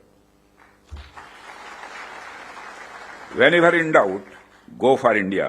यह हमारी यूएसपी होनी चाहिए, यही हमारी यूएसपी होनी चाहिए। ब्रांड इंडिया का मतलब है कि अगर किसी इंडियन कंपनी ने कुछ प्रॉमिस किया है तो वो होगा ही होगा, होकर ही रहेगा। किसी प्रोडक्ट की भला फला रेंज तक मारक क्षमता है तो होगा ही होगा, यह भरोसा होना चाहिए।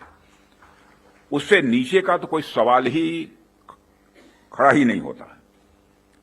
किसी प्रोडक्ट की फला टेम्परेचर तक में काम करने की कैपेसिटी है तो होगी ही होगी, उससे नीचे का तो कोई प्रश्न ही नहीं खड़ा होता। यह होना चाहिए हमारा क्वालिटी एश्योरेंस और ब्रांड इंडिया का भरोसा।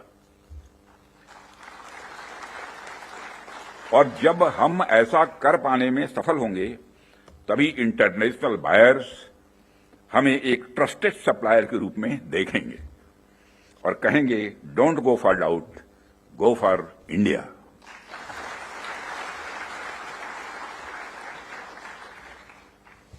साथियों, मैं समझता हूं कि इस दिशा में प्रयास करने का यह सबसे उचित समय है, क्योंकि इस समय जो परिस्थितियां चल रही हैं उसे आप सब देख रहे हैं। हमारे रीजन में ही आज जो स्थितियां उत्पन्न हो रही हैं उससे आप सभी अवगत ही नहीं हैं बल्कि अच्छी तरह परिचित हैं। हमने हमेशा ही एक रिस्पांसिबल नेशन होने का रोल बड़े संयम से निभाया है, सदैव निभाया है। हम लगातार इस बात के पक्ष कर रहे हैं कि समस्याओं का समाधान बातचीत के जरिए से हो, परंतु इसका अर्थ यह नहीं है कि हमारी सहनशीलता का कोई नाजायज फायदा उठाए। यदि कहीं कोई हमारे इस संयम का फायदा उठाने की कोशिश करता है तो उसे कल की तरह ही क्वालिटी कार्रवाई का सामना करने के लिए भी पूरी तरह से तैयार रहना होगा।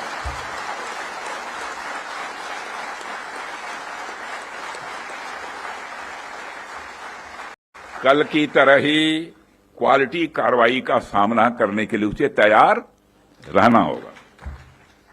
भारत की संप्रभुता की सुरक्षा में कोई भी हद हमारे लिए बाधा नहीं बनेगी, इसका मैं देशवासियों को भरोसा देता हूं। मित्रों, ऐसे रेस्पॉन्सिबल रेस्पॉन्सेस के लिए हम आगे भी पूरी तरह से तैयार हैं। और यदि हमारी यह तैयारी बनी हुई है तो इसमें आपका एक बहुत बड़ा रोल है, बहुत ही महत्वपूर्ण रोल है। इसके लिए मैं आप सबको बधाई देना चाहता हूं, आप सबकी मैं सराहना करता हूं। भारत का यह expanding defence industrial universe, Bharat का यह expanding defence industrial universe Bharat को एक अभूतपूर्व संबल प्रदान कर रहा है। और इसी प्रकार अगर आज के ग्लोबल सिनेरियो पर नजर डालें तो ग्लोबल ऑर्डर में हमें बड़े बड़े चेंजेस देखने को मिल रहे हैं। हमारे सामने कई अनसर्टेन डायमेंशंस ओपन हो रहे हैं। यूरोप से लेकर एशिया तक हर जगह कॉन्फ्लिक्ट्स बढ़ते जा रहे हैं। Ukraine Russia conflict, Israel Palestine tension और मिडिल ईस्ट अनरेस्ट ने यह साबित कर दिया है कि ग्लोबल स्टेबिलिटी आज अपने आप में बहुत ही फ्रेजाइल है। अभी पिछले कुछ समय से हमें यूरोपियन यूनियन और नाटो के सिक्योरिटी सिनेरियो में भी काफी हद तक बदलाव देखने को मिल रहा है। जो यूरोपियन यूनियन एक समय पर बड़े स्तर पर नाटो पर डिपेंडेंट था, वही यूरोपियन यूनियन आज बड़े स्तर पर रीअर्मामेंट की ओर तेजी से बढ़ रहा है। जाहिर सी बात है कि जब विकसित देश रीअर्मामेंट की तरफ बढ़ेंगे तो आर्म्स एंड इक्विपमेंट की डिमांड भी स्वाभाविक रूप से बढ़ेगी क्या, बल्कि मैं यह कह सकता हूं कि यह डिमांड लगातार नई ऊंचाइयां छू रही है। हाल ही में मैं Stockholm International Peace Research Institute की एक रिपोर्ट पढ़ रहा था और अभी कुछ दिन पहले उन्होंने एक रिपोर्ट जारी की है और उसी रिपोर्ट में यह बताया गया है कि वर्ल्ड मिलिट्री एक्सपेंडिचर 2024 में 2718 बिलियन डॉलर तक पहुंच गया है, जो अपने आप में मैं समझता हूं कि बहुत बड़ी बात है। यदि मैं और मेरे कहने का अर्थ यह है कि चाहे डोमेस्टिक डिफेंस रिक्वायरमेंट हो या इंटरनेशनल, आज आर्म्स एंड इक्विपमेंट तथा डिफेंस प्रोडक्ट्स की रिक्वायरमेंट पहले से कहीं ज्यादा है। और आपके द्वारा किए जा रहे प्रयासों से इस देश का जो डिफेंस मैन्युफैक्चरिंग सेक्टर है वह ब्रांड इंडिया फिलॉसफी के साथ विश्व में अपना सिक्का जमा सकता है। साथियों, ऐसा नहीं है कि यह बात मैं सिर्फ कहने के लिए कह रहा हूं, हमने पास्ट में ऐसा करके दिखाया है। यदि मैं आंकड़ों की बात करूं तो अभी 2024-25 के फाइनेंशियल ईयर में हमारा डिफेंस एक्सपोर्ट अप्रॉक्सीमेटली 24,000 करोड़ के रिकॉर्ड आंकड़े को पार कर गया है और यह हम सबके लिए प्रसन्नता की बात है कि हमने इस लक्ष्य को प्राप्त किया है।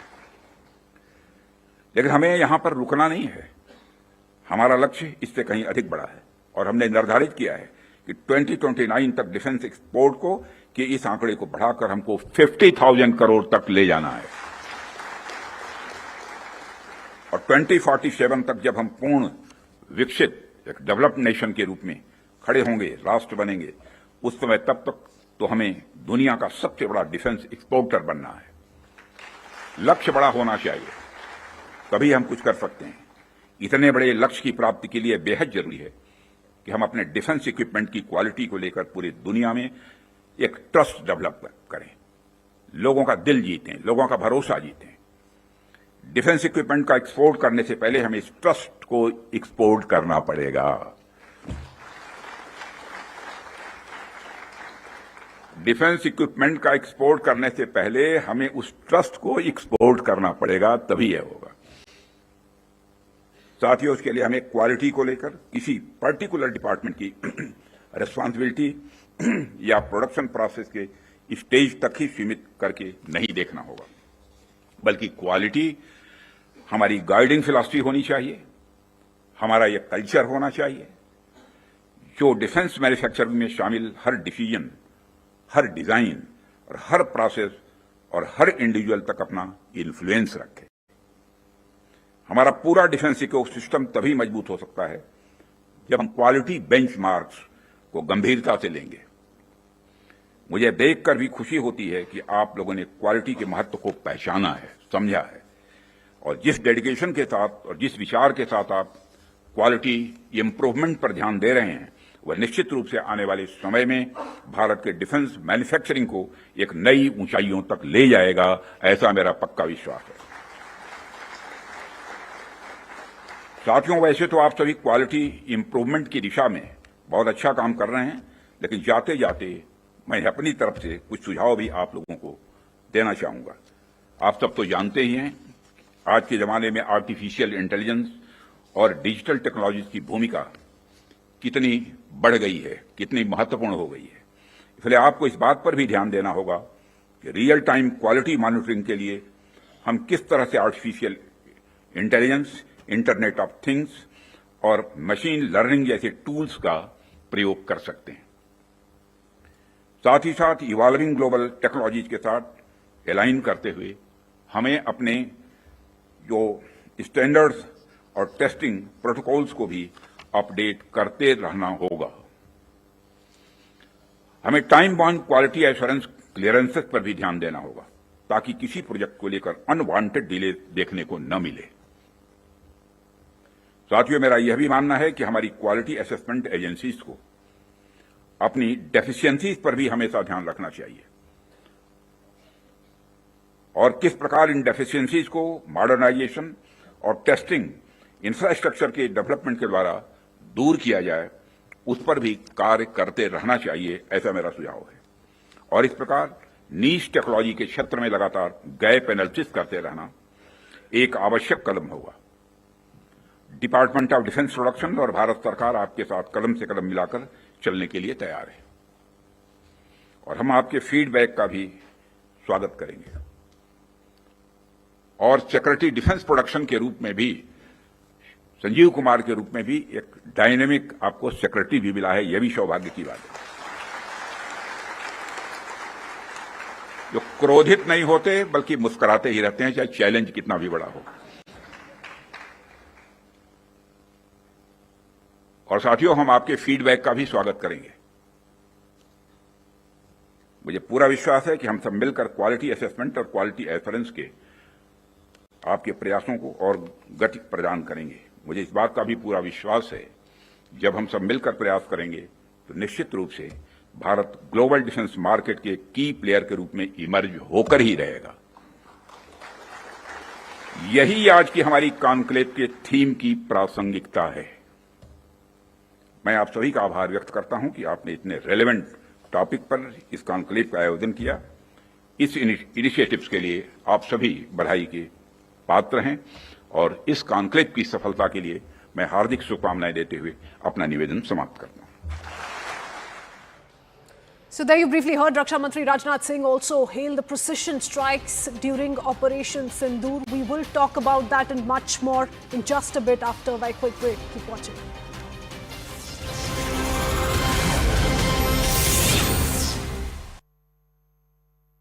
Mahi sir.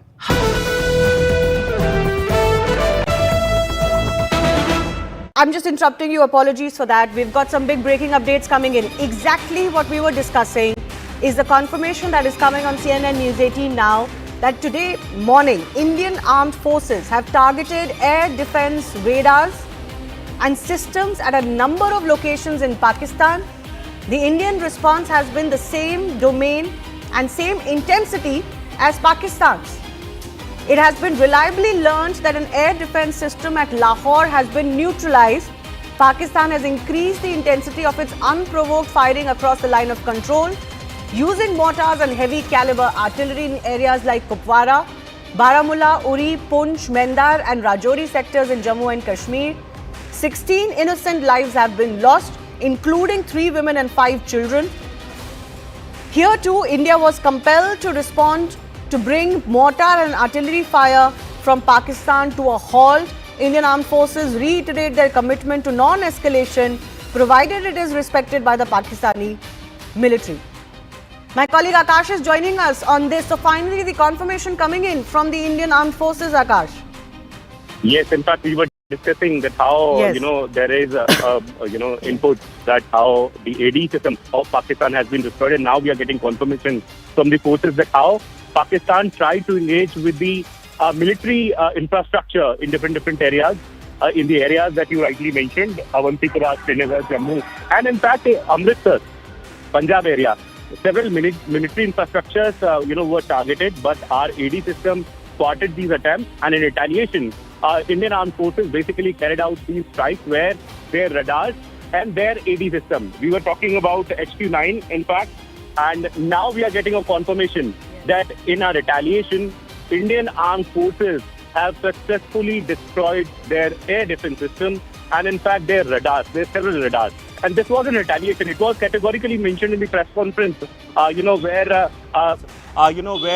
a briefing was held for the Operation Sindoor, that we are not going to escalate it further. But if Pakistan will try to attack us or attack our establishment, infrastructure, then we will retaliate and there would be a strong retaliation. And this is what is a strong retaliation, where the Indian Armed Forces have destroyed their AD system and in fact their radars that were very much placed, in locations close to border. In fact, one system in Lahore, has been destroyed. The statement says it has been reliably learnt that an air defense system at Lahore has been neutralised. Exactly some of the updates that we were getting earlier via sources. It has now been confirmed.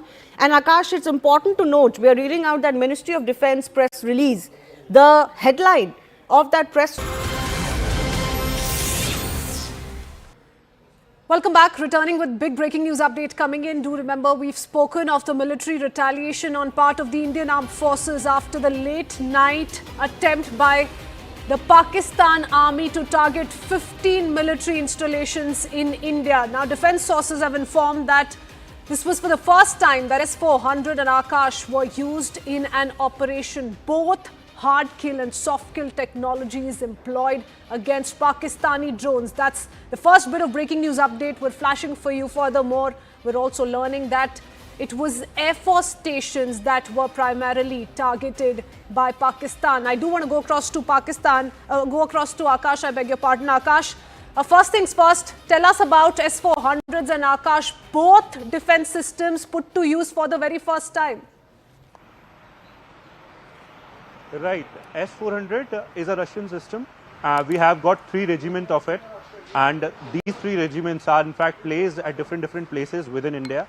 I was mentioning, I know that we cannot reveal the exact locations, or we cannot, put out the exact location. But then for the western border, for the northern border and for the eastern borders, all 3 batteries, in fact the regiments have been deployed.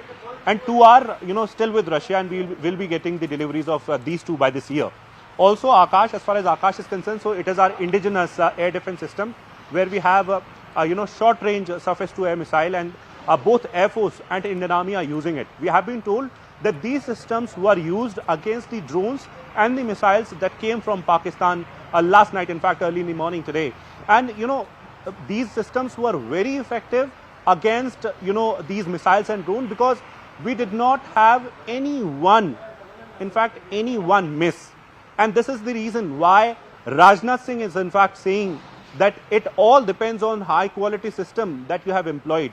India has been working on indigenization. We know that how we have been inducting several sort of platform, and Akash is one prime example where both the Indian Army and Indian Air Force are using. I want to remind you, Kritsween, there was one exercise going in, Rajasthan. At that time, Akash was basically used, and it was put out that how Akash successfully engaged the targets.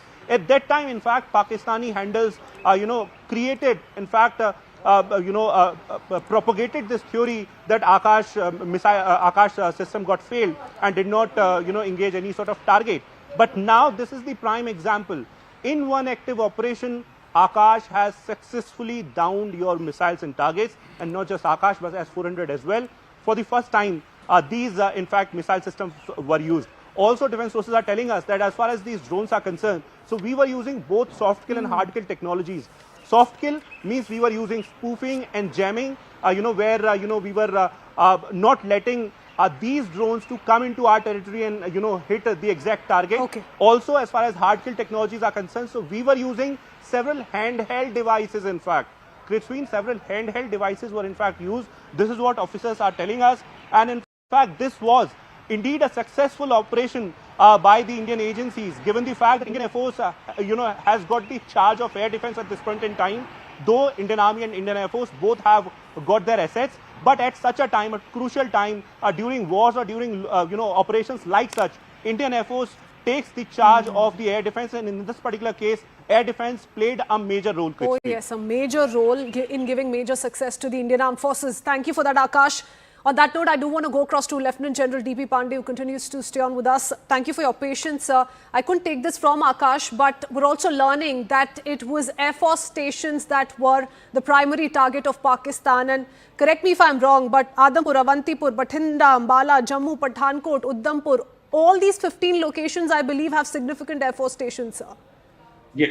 Firstly, they got assets which are there, starting from air defense assets which pick up how the moment the Pakistani aircrafts take off or their drones take off. They got long-range radar system, they got short-range radar system, they got missile systems to deter them. Plus, they got fixed wing and rotary wing assets which are there to deter any movement and to respond any air intrusion attempts which will take off from the Pakistani air bases. So they are all very high value assets which will always be the first target if some mischief has to be planned by an enemy. And of course, as they are slightly more distinctive and much more easier to target because they are big, and any proximity attack will be a success. They follow a system of notion of victory, even if there's a bomb which drops about a couple of miles away, they'll go all hammer and tongs claiming victory that they've achieved success to beat our system. So they're very, very valuable targets. They've gone for the right ones. Okay. Okay, Lieutenant General Pandey, I'm running out of time, but I do want to ask you a question, and 30 seconds is all I have.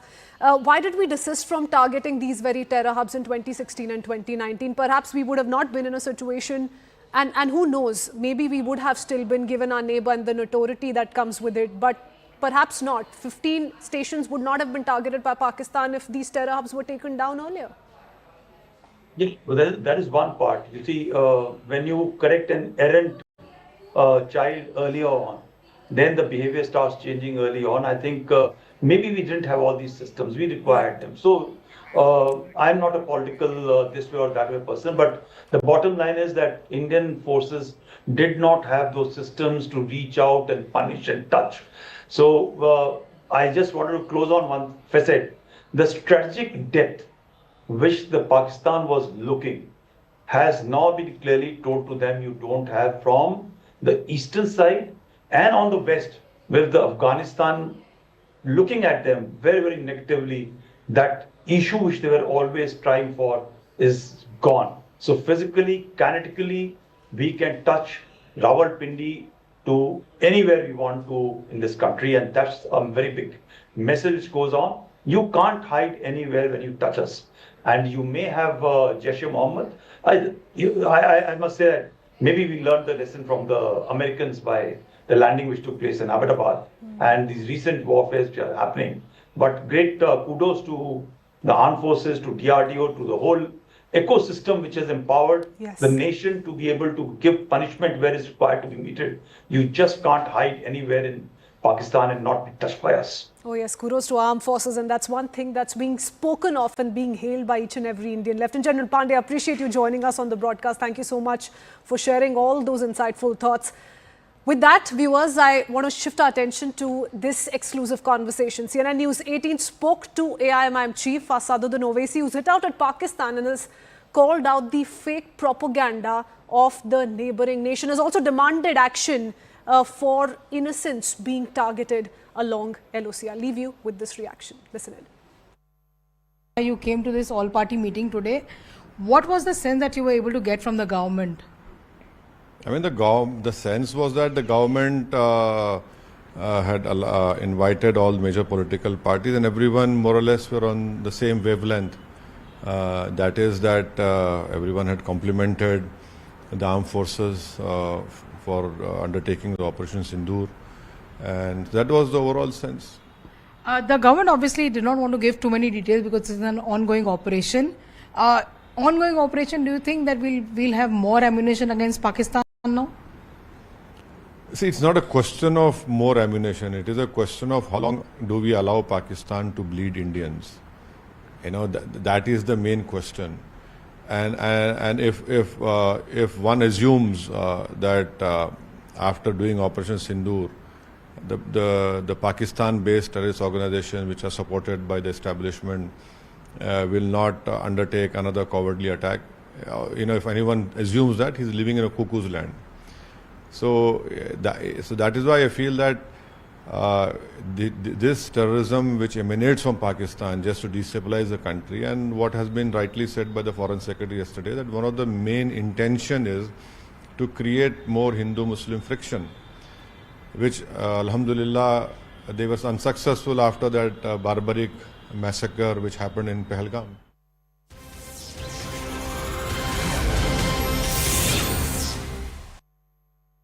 सस्ते वाले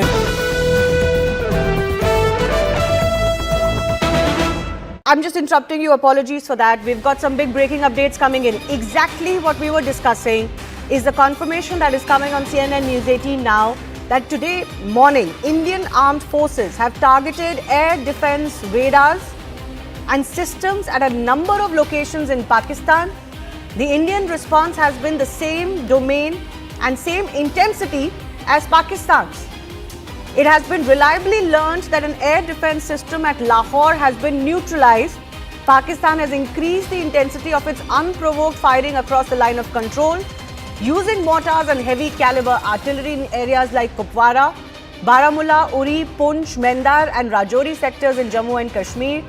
16 innocent lives have been lost, including 3 women and 5 children. Here too, India was compelled to respond to bring mortar and artillery fire from Pakistan to a halt. Indian armed forces reiterate their commitment to non-escalation, provided it is respected by the Pakistani military. My colleague Akash is joining us on this. So finally, the confirmation coming in from the Indian armed forces, Akash. Yes, in fact, we were discussing that how, there is input that how the AD system of Pakistan has been destroyed, and now we are getting confirmation from the forces that how Pakistan tried to engage with the military infrastructure in different areas, in the areas that you rightly mentioned, Awantipura, Sindoor, Jammu, and in fact, Amritsar, Punjab area.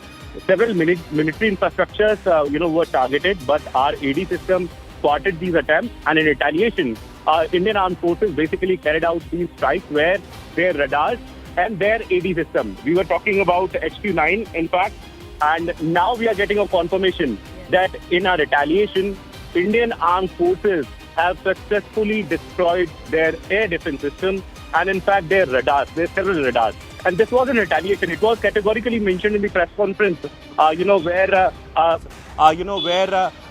briefing was held for the Operation Sindoor, that we are not going to escalate it further. But if Pakistan will try to attack us or attack our establishment, infrastructure, then we will retaliate, and there would be a strong retaliation. And this is what is a strong retaliation, where the Indian armed forces have destroyed their AD system and in fact their radars that were very much placed, in locations close to border. In fact, one system in Lahore, has been destroyed. The statement says it has been reliably learned that an air defense system at Lahore has been neutralised. Exactly some of the updates that we were getting earlier via sources. It has now been confirmed.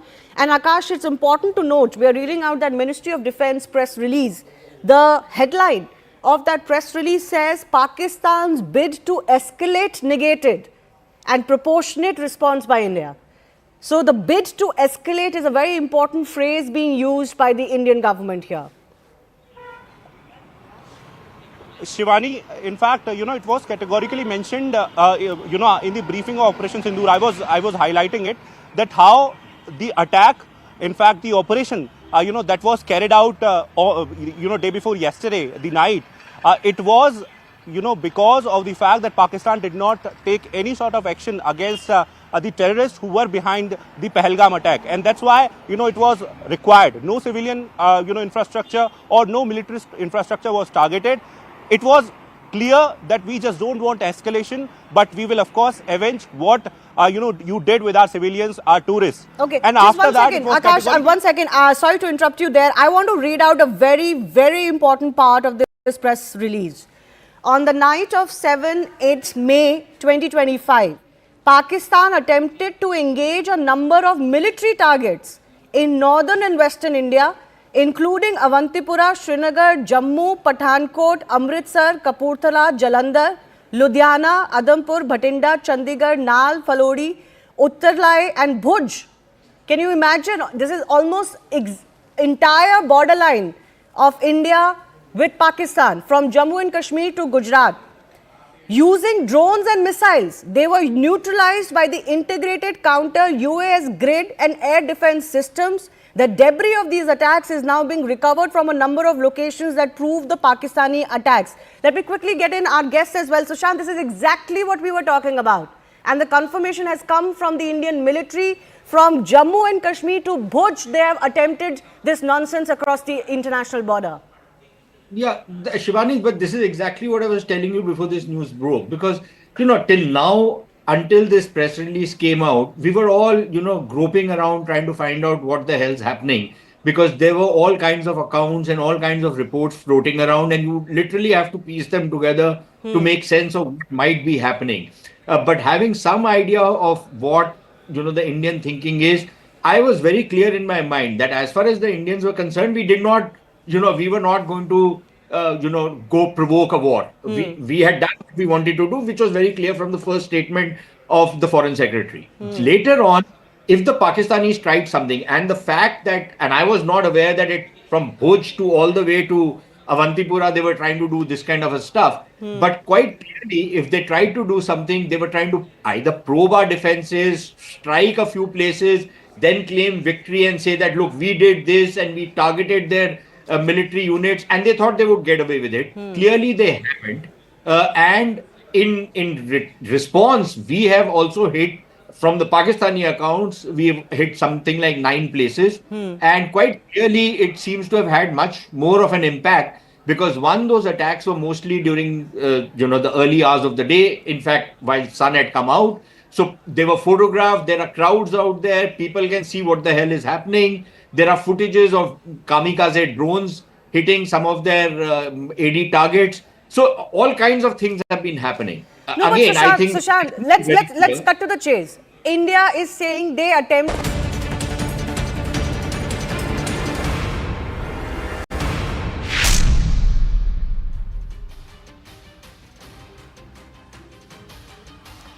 Namaste, Jai Hind.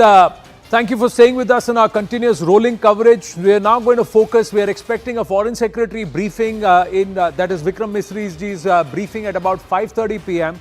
It's been an eventful last 24 hours and much of Bharat has not been aware of what's been going on. There's a lot that the Pakistani military has tried to do, and this came to light through this open communication that was released by the Press Information Bureau, the PIB. Clearly, it's been vetted by the Foreign Ministry and also the military sources to confirm what has actually happened. Let's try and understand Pakistan's bid. So the title itself is important. Rahul Shivshankar is there with us in the studio.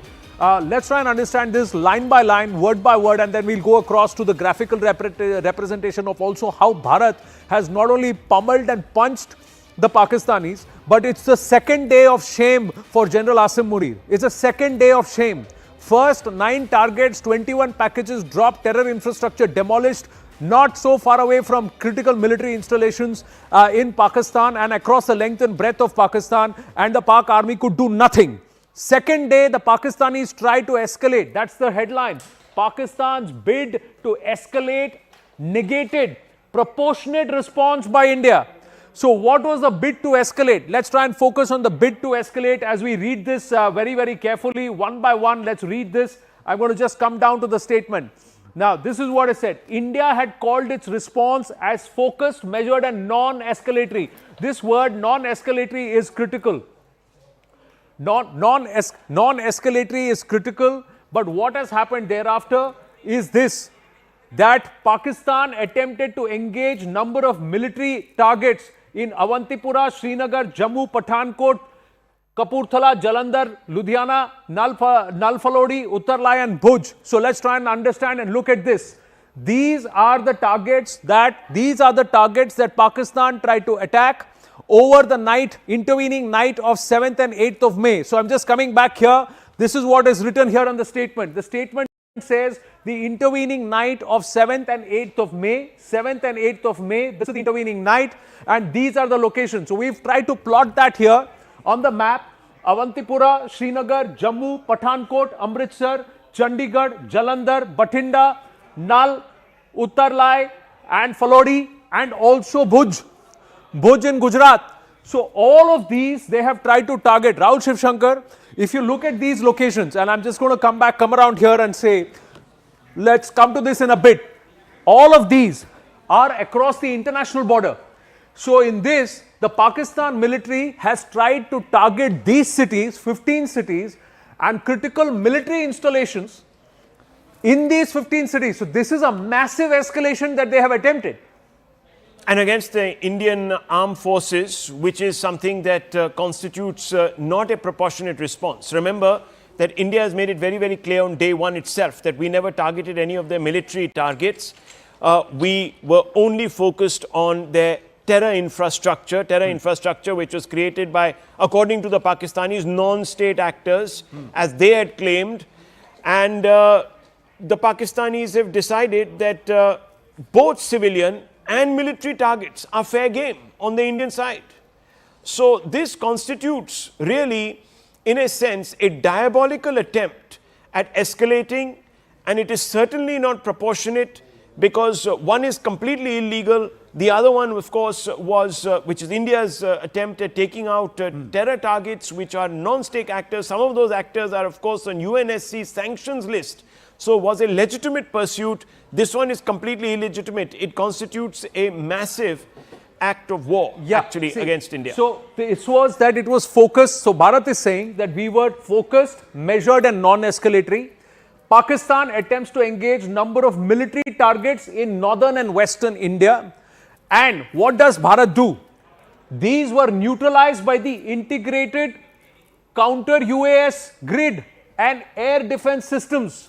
The debris of these attacks is now being recovered from a number of locations to prove the Pakistani attack. So the Pakistanis have done this, it is proven. But more importantly, Rahul, this is also testament that the S400 missile defense systems, the UAS grid, has been put to test and it has withstood the assault of the Pakistani military.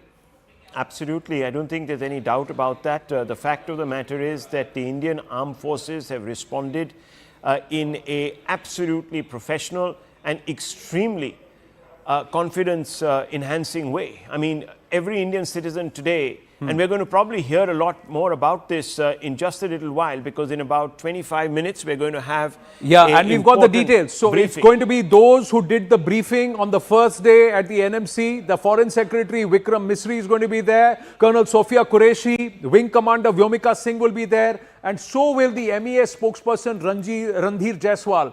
So can I just jog your memory back to Kargil? You know, every evening there used to be a briefing. Every day there used to be a briefing during Kargil. We're back in that. Now, that was a conflict. Are we back in conflict zone? That's the fundamental question. No, not just the conflict, but in this case, who's done the escalation? Zaka Jacob joining us live. Zaka, who is responsible for this escalation? And again, India sticking to this thing. The communication is clear, and it's the same group, including and plus Randhir Jaiswal now, who did the initial briefing. Yeah, I think it's going to be the same members as yesterday. It's going to have the Foreign Secretary who will lead the briefing, and the two young women officers, Wing Commander Singh and Colonel Qureshi. Both of them will be part of today's briefing as well. And I think you're right, this is going to likely be a daily feature until this whole escalated situation starts coming down. So we can show those pictures from the National Media Center as well, where the name placards have been put out of both Wing Commander Singh and Colonel Qureshi, the two women officers who were there on day one, who gave us the briefing about Operation Sindoor. This will now be a continuing feature. We had this when Kargil was happening. So I think the sense is that this is not just a one-off operation. You heard from the defense minister some time back where he said to the all-party meeting and then subsequently as well that Operation Sindoor is an ongoing operation. So on day one, it was, you know, your fighter jets that went in, the 9 locations that were targeted. On night 2, which we are now getting more and more details of, it was drone warfare. It was complete drone warfare, both from the Pakistani and the Indian side. The Indian side in retaliation targeting some of the major cities across Pakistan. Let's talk about that now. Now, stay with us, Zaka. Rahul Shivshankar also there. We'll go to Akash in just a bit. Let's just focus on why this briefing is happening, because this is after this note that was put out. What did Bharat do? Intervening night of 7th and 8th, the Pakistanis tried to attack 15 of our locations, our cities, Bharat cities, and military targets there. That's what it says. Military targets across 15 locations were targeted. I'm just going to repeat, see this again, number of military targets in northern and western India, including these cities. So at least 15 have been mentioned there. What happens there? Today morning, this is the confirmation. Today morning, Indian Armed Forces targeted air defense and radar systems, air defense radar and systems at a number of locations in Pakistan. So which are the locations in Pakistan? Let's look at the Pakistan locations. These are the 9 locations that were attacked or that was struck, where terror infrastructure was struck on day 1, 7th morning, 8th. The locations include Rawalpindi, locations include Lahore, locations include Karachi, locations include Sialkot. So there are all military installations that were directly targeted. The Pakistanis claim to have neutralized some of the drones, but Bharat has been able to hit, and there are pictures to confirm this, Rahul Shivshankar, Rawalpindi, Sialkot, Lahore and Karachi. Absolutely. In fact, even Rawalpindi and most of these cities, Sialkot, and just look at the spread of them actually. So nothing is off grid as far as India is concerned. We have touched every hot button, all the main principles. I mean, Lahore today is defenseless. It doesn't have, its air defense systems have been neutralized. It's open from the air, even as we speak. It's going to be a sleepless night for a large number of Lahoris tonight, I can tell you that. And one of their MPs, if you heard today in Parliament, was saying, save us from India's wrath. We need all the help we can get, all the divine intervention we can get. There is panic on the streets of Lahore. There's panic in their parliament. There's panic in the military establishment. This is Munir losing face and fight for the second day. Yeah, it is. And Akash is joining us, and with this line, viewers, watch this line.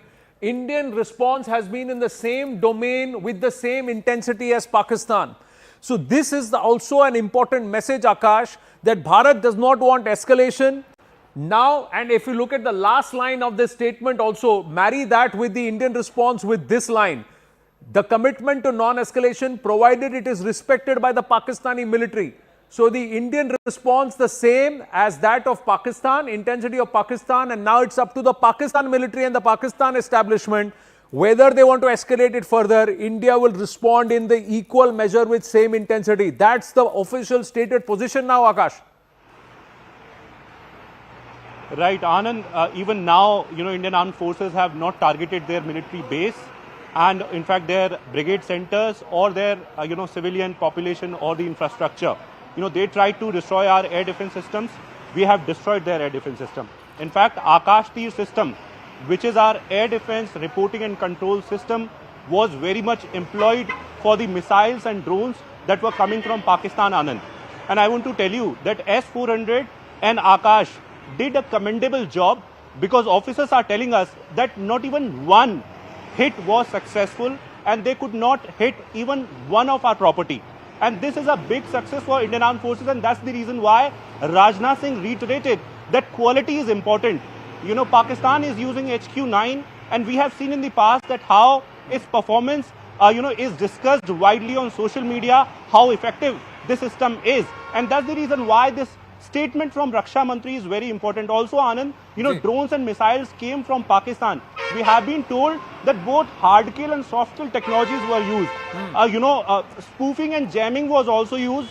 Handheld devices were also used, we have been told. And, while on one hand we were targeting these drones and missiles via soft kill, that means that we were navigating, we were trying to disturb their GPS, we were trying to, send them to the other direction. We had also, this hard kill system where we were targeting these missiles and drones to destroy them. Right. So when you say we, you mean the Indian Armed Forces. So the Indian Armed Forces and the Indian forces were the ones who were working towards either a soft kill, that is to disturb the entire trajectory and to confuse the drones or the loitering munitions, or to destroy them altogether. Akash, but this message seems to be very, very clear. Rahul, from Bharat, the message very, very clear. We don't want to escalate. You make a move, we will try and do the same, and we'll do it better than you. Absolutely. Look, we stopped them and we hit them. It's very simple, three words on each side. But the fact is that our response has always been proportionate. Pakistan's first misadventure, which took place overnight yesterday after a lot of, as you know, ballistic speeches that they made, including their Prime Minister in the address to the nation, vowing all sorts of retribution, has actually escalated it beyond. proportionality. India struck terror targets. They were trying to strike our Indian state. And in particular, we were told that the targets that were chosen along some of those, Jammu, Pathankot, etc., and Srinagar, were air bases. So quite clearly, Pakistan wanted to degrade our ability to launch attacks and also, of course, intercept. Because the first target of sending these loitering munitions, Akash is still with us. What was the Pakistani military intent? To try and reduce our air patrolling ability, air monitoring ability by attacking the military installations, or were certain air bases, airstrips also under target? Because that is further level of escalation, Akash. Right. So I have been told that air bases were the primary target. Air and bases. Also they wanted to destroy our air defense systems. Yes, air bases and air defense systems. These two were the primary targets. And look at the cities, Anand. In almost every city, we have got our Air Force station. In all these cities, almost we have our Air Force station or some sort of radar station. So they were targeting our radar systems, air defense systems, and also the air bases. That is serious escalation, Rahul Shivshankar. Despite that, if Bharat is saying that we continue to remain non-escalatory in nature and that the response has been in the same domain with the same intensity as Pakistan, for them to come back and say this is a huge amount of restraint. This is a huge amount of restraint. Hope the international world is also looking at this. Absolutely. This restraint, this commitment to non-escalation, provided it is respected by the Pakistani military. In fact, this map, what we need to actually do is, if we want to show how we have matched them toe to toe, their escalation toe to toe, we'd have to show obviously cities like Lahore. Now here is the thing on this map. The issue is that the Pakistani media has confirmed that there is something that's happened in Lahore, something that's happened in Karachi, there's something that happened in Rawalpindi, and there's something that happened in Sialkot. But from Bharat, there is no confirmation of the total number of locations. Okay. We are also making this educated assumption that 15 locations, because toe to toe, match to match, like to like, 15 locations will be there. Let's see if in this forthcoming briefing at 5:35, there is an explanation of the total number of locations that were targeted or military targets. Let me just tell you that there is quite a respected handle on Twitter called Deathrefsa. And this one is followed by almost just about anyone who has a deep and abiding interest in defense matters. This suggests that India has struck in a number of targets in Pakistan, in fact. And I just want to quickly bring that up. There's Attock, Rawalpindi, Chakwal, Gujranwala, Lahore, Walton, Bahawalpur, Maine, Karachi and Chor. So all along, apart from just the LOC, down the IB. You read about 10 locations where the Pakistani air bases are or their air defense systems are? About 9, 10. 10 of them. Yes. So those are the 10 that is being claimed again by relevant or reliable social media handles or people who have been tracking defense for a while. These are both drone and missile attacks. Drone and missile, but we have to wait and see whether or not the government comes out and officially claims this when that operational briefing happens in just about 20 minutes from now. Let's going across to more news coming through, and we'll have Zaka Jacob joining us with more inputs. Manoj Kumar Gupta getting us some sensational inside details of the operational planning by Bharat of Operation Sindoor. Attacker planes masked in the exercise with air missiles were locked.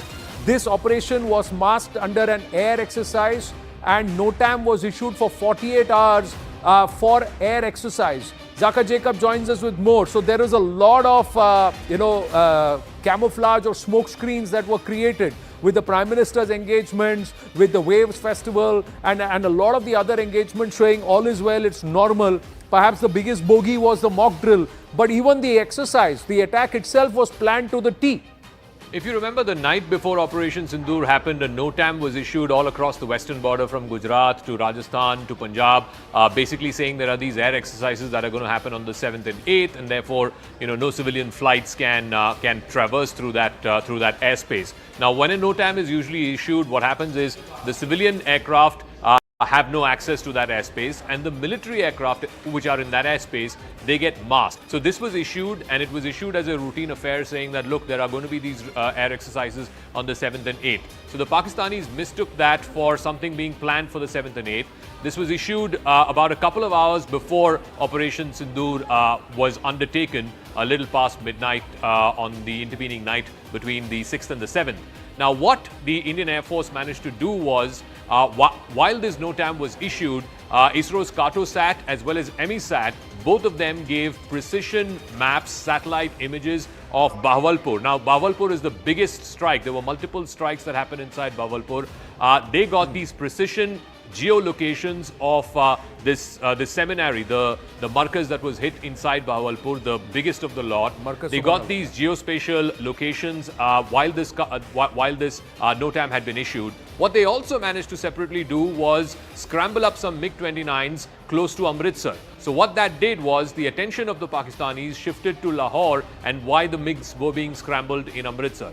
While the attention there was diverted to what's happening in the Amritsar-Lahore, that belt, that sector, what the aircraft that was sent up by the Indian Air Force on this side, it locked in Bahawalpur and it sent missiles, and they hit those locations in Bahawalpur, basically penetrating the Pakistani air defense system, because there was a decoy that had already been raised in the Amritsar-Lahore belt. So this is, as each day passes by, we're getting more and more details about how this operation was highly deceptive in nature, because you don't get to, hit these level of multiple locations, 9 different locations, 21 different strikes, without creating this kind of deception for the enemy. So this is one part of the story, and I'm sure there are much more that will come out over the next few days as to how the Indian Air Force, in a multi-location, multi-strike operation, was able to deceive the enemy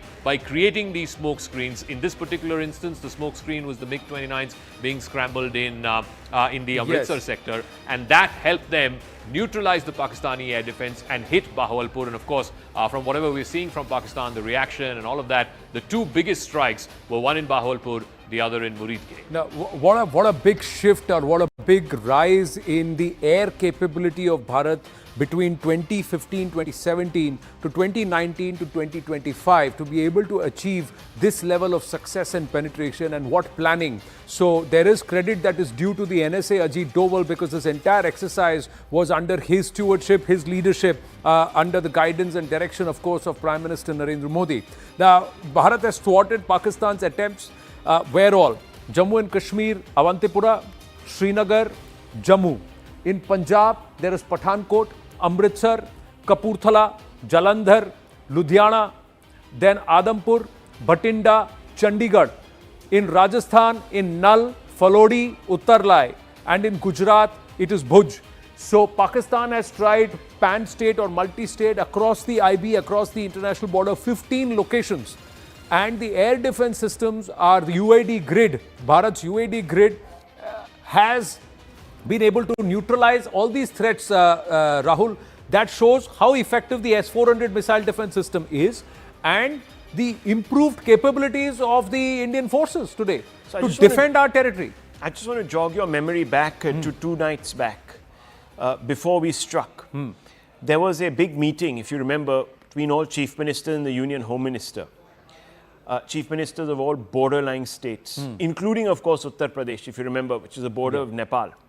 And a large number of, speculations sort of emerged as to what those meetings were about. Now we can understand that it was obviously giving the message down that you need to be very, very, very cautious and extremely preemptive in the manner you're responding. Clearly, the Indian intelligence establishment had an inkling that if they were going to go into the various sites that they struck on Sindoor day 1, it was quite clear that they were expecting reprisals down the entire chain of all border states. So there was definitely an inkling. So Sindoor, let's try and understand this. If Sindoor went right up from Muzaffarabad down up to Bahawalpur here, right up there. So Bahawalpur here. So this is the entire length and breadth that tracked. Yes. So Pakistan has tried to say we will try and match that on this side of the border. but Pakistan does not have terror camps or terror infrastructure to target on Indian soil. So what they have done is target established military targets. There are two parts to my next question to you, Rahul, and your thoughts here. One, the level of escalation that's been pushed by General Asim Munir. Should not the world take cognizance of what the Pakistanis have done? And should the world might not come on trying to press this crazy general down, because he is taking his country into a path of no return. That's one. Secondly, it's 2 days of 2 nights of shame for Asim Munir. He's a failure as a Pak army general. So shouldn't the people of Pakistan reject him outright? Shouldn't the military establishment turn around and say enough is enough, out you go? You know, obviously it's never good to tempt fate, and may that be the case, that there are 5, 7, 10 nights of reversals for Pakistan. One just hopes that it just takes one, as you know, to get through, to create damage. So triumphalism eschewing that, yes, there is already you're beginning to see a lot of discontent on the ground in Pakistan. We've got videos after videos, a lot we can't show you, viewers, because some of them are very abusive content. People like Munir, the leadership, Shehbaz, etc., Shehbaz Sharif, that is the Prime Minister, being abused on the streets of Pakistan in different cities. And there is a genuine feeling, even in the National Assembly, there are several voices now that are actually asking the leadership, what are you doing? You are throwing us to the wolves. India is a superior power. Please don't do this. We are going to regret it. The stock exchange, where you measure sentiment really, melted. The Karachi Stock Exchange melted, and as you know, the day's trading had to be suspended. 7.5% down. Yeah, and the trading was halted. The markets were shut. Otherwise, it would have been a total calamitous effect there. You know, the circuits had to be kicked in. So they would have had a massive problem, a bloodbath there. And the fundamental issue is the first part of your question. Look, this now means that we are in a potential conflict. You know, these daily press briefings, etc., you saw in Israel at the height of the Israel-Hamas war. You saw that back in Kargil on Indian soil. You saw that when the United States went into Afghanistan, there used to be daily briefings by the Taliban and, of course, by the United States. And, of course, US, Iraq, this, that, the other. So the point is, we are now dangerously close to an elevated conflict situation. No, but the great thing is, so far, we've been able to... Let Bharat and every citizen of the country, every Bharatiya, accept this, viewers, that if there is a required, if it is required that we will be in a state of conflict for a few days, then so be it. So be it. So be it, because this is the time, now or never, that the Pakistanis are taught a lesson. But let's understand some of the highlights, Rahul, here. The S400 defense system has been activated. It's a mobile surface-to-air missile system, and it's come good. It's only one battery that's been deployed right now. We are going to now procure, and we are sourcing 3 batteries. The second has already come, and it's installed elsewhere. But it destroys aerial targets to a range of 400 kilometers, and that too at an altitude of 30 kilometers above sea level. It can engage 36 targets simultaneously, equipped with 4 types of missiles that are considered ahead of US-developed THAAD. So this is one of the most advanced air defense systems. Clearly, what the Pakistanis have, which has been sourced by a nation that has been very, very friendly to it, don't seem to be as effective than what Bharat has been able to procure. Now, the other thing, why Bharat has an edge, let's try and understand this. May 7th, Bharat's success operation, all 9 locations were hit in Pakistan and in POJK. On the 8th of May, Pakistan's attempt failed. They targeted 15 locations and they failed at all. Bharat, as Rahul Shivshankar was saying, and if you were to assume that that was right, the number of locations that Rahul was able to identify, out of 10 locations, at least 4 have been struck. Sialkot, Rawalpindi, this Walton Airport area in Lahore, and Karachi. So 4 locations out of 10. That's again a 40% success rate compared to 0. Well, so 2 days. That's why I'm saying 2 days of shame for Asim Munir. We do know one thing, that Lahore has been defanged. It's defensive because that's the statement. The statement that the Indian army has put out via the PIB today talked about Lahore. They said that we went into Lahore. If you can just read that part, that's the operational part of that statement. It says that we actually hit an air defense system and neutralized it. These are the words exactly. So Yeah. we know that Lahore today is staring at a situation, Anand. It's blind. It's not just blind. Yeah. It is exposed. Yeah, it's blind, it's exposed because you it does imagine? not know what's happening on the skies and how they're going to do it. Pakistan's numero one city, the citadel of Pakistan's Punjabi-dominated power elite, is today open. Yeah. That's a very worrying thing. No, for not just a Pakistan. worrying thing. Very worrying that's thing the for Pakistan. biggest setback that an Asim Munir Huge. can have. And the Pakistan military establishment, the Pakistan civilian government should take cognizance, saying that you're a failed general. Out you go. Out you go.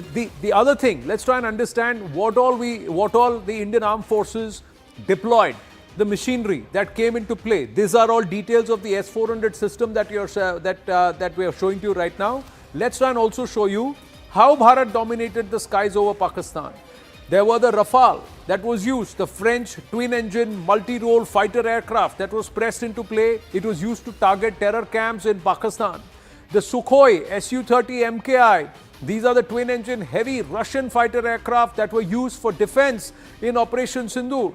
Mirage 2000, the Mirage 2000 single-engine, fourth-generation fighter jets were used to hit targets with precision ammunition. Storm Shadows, CAP, Anglo-French cruise missile, Scalp, that's the one that was used. It's enabled striking of targets from within the airspace, within Bharatiya airspace.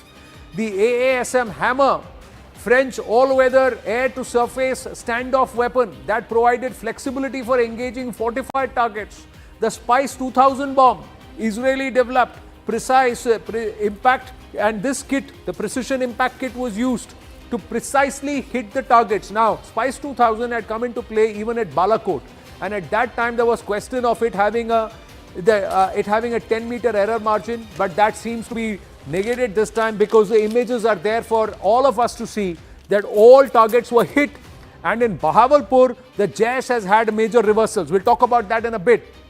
The killer kamikaze drones also came into play. These are loitering munitions. They are precision weapons. They hover over a target area, fix on the image that's been fed into it, not just the geolocation. Then before striking, it scouts the area, collects the info, matches the picture that it's been fed frame to frame, and then goes and targets it. So it's capable of in-depth monitoring. Durations can eliminate, and it can eliminate possibility of inaccurate damage. But most importantly, it drops and it decimates itself. So there is nothing left of the drone to even source its origin. The Pakistanis also have the same loitering munition, but it was disabled very effectively. Clearly, the drone drops from Jammu and the laser technology that has been devised by the DRDO, somewhere all of it is coming together for a very effective anti-air or an air defense grid, Rahul. Absolutely. I mean, there's no doubt about it. We've obviously sourced the right weapons, and as you were saying, that clearly put together with the intelligence that we have on Pakistan, we've been able to combine and strike at will. And we have deterred, not just deterred, but we've also struck at will on the other side. Those pictures on your screens, viewers, are actually from Lahore. That's the skyline. You can see those big plumes of smoke going up. There was a lot of chatter. In fact, overnight, Anand, you were all woken up, at least I was, by a couple of people talking about strikes that India had undertaken. Now we understand where that is coming, because at that time we didn't have any confirmation, neither did we have any visual evidence. There was a lot of stuff floating around, but you know, because it was unverified, unverifiable, it was difficult to put on air, so it was discounted. But now, when we put two and two together, we realized what that information that was coming through was obviously mirroring what India has done by going against Pakistan at a time when they came and hit some of our military targets. Most importantly, because of this briefing, Rahul, what happens, and viewers, is that there is absolute clarity. There is no doubt in the minds of what is happening, and it does not leave any area for speculation. You will not have a defense minister of Pakistan trying to quote social media to the world and say this is the proof. Bharat has put out, this is the truth, this is how it is. Also news coming through, in the interest of national security, all OTT platforms, media streaming platforms and intermediaries operating in Bharat are advised to discontinue web series, films, songs, podcasts and other streaming media content, whether made available on a subscription-based model or otherwise, having its origins in Pakistan with immediate effect. Consequentially, all streaming platforms in Bharat are advised to discontinue Pakistan origin content, including films, web series, songs, serials, podcasts, with immediate effect, regardless of whether they are paid or free. We'll try and go across to our reporters for more details on this story. Akash is also live with us. Akash, clearly Bharat is now stepping up the non-kinetic escalation also, and to ensure that all forms of disinformation are plugged in. No particular platform which via podcasts or which via YouTube streaming or somebody else or using some other OTT platform, etc., is able to try and push disinformation. The theory is that you are sending terrorists to our country and we are giving you revenue by the sort of viewership that you are getting here in India. And this is the reason why we are seeing steps like such, Anand, where initially their YouTube channels, their X accounts, and now the web series, the podcast, or whatever content they have, on different apps or OTT platforms, that will not be here in India. In fact, this is an advisory, but we have seen in the past that how, in fact, advisories, have been accepted by people who are there in the different domains, different sectors, taking responsibility and taking a step for the country. Anand, just one point I want to make. You were talking about air defense systems. Pakistan. We were talking about Pakistan, and our in fact drones were able to destroy their air defense system in Lahore. It is not just HQ9 which they have employed for the air defense. They have got FM90. They have got ANZA series, that is Menped, the handheld devices, and they have got a series of air defense. None of it worked in front of these drones. These Harpy drones that have got in fact the range of 500 kilometers to 1000 kilometers. These drones were used, and these are loitering munition where you can in fact change the target at the end stage. So these smart ammunitions were used against Pakistan. It was pre-planned, and you see the strategy. You see the strategy because yesterday only we had seen that how there were claims that they had downed our fighters and everything else. And today we have in fact given them a reply in the same language that they were using against us. Right. See, not just the Indian forces giving a reply to the Pak military is one aspect. The other aspect is that you can have all the equipment in the world. The Pakistanis had patent tanks in the battle for Longewala, but they couldn't, because there has to be the will and there has also got to be the sharpness and the intelligence to be able to put the resources available at use. And of course, and that's where the superior capabilities and the abilities of the Indian Armed Forces comes good every time. 1971, General Nizami and what happened with him, the 90,000 POWs, all of these are cases in point. More news coming through. Bharat will release some water into Pakistan, which they will not be able to store, and then run the tap dry a day or two later. Bharat is going to continue to do this to Pakistan. 28,000 cusecs of water released.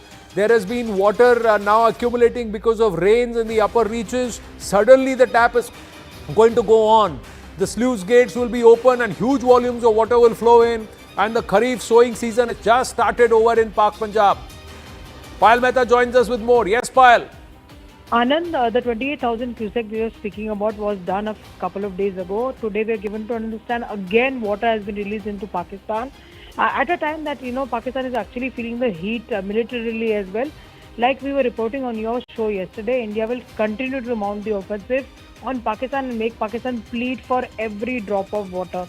Ek boot bhi pani nahi jayega. That is Prime Minister Narendra Modi's commitment, which he said in as many words just the other day at a private channel program.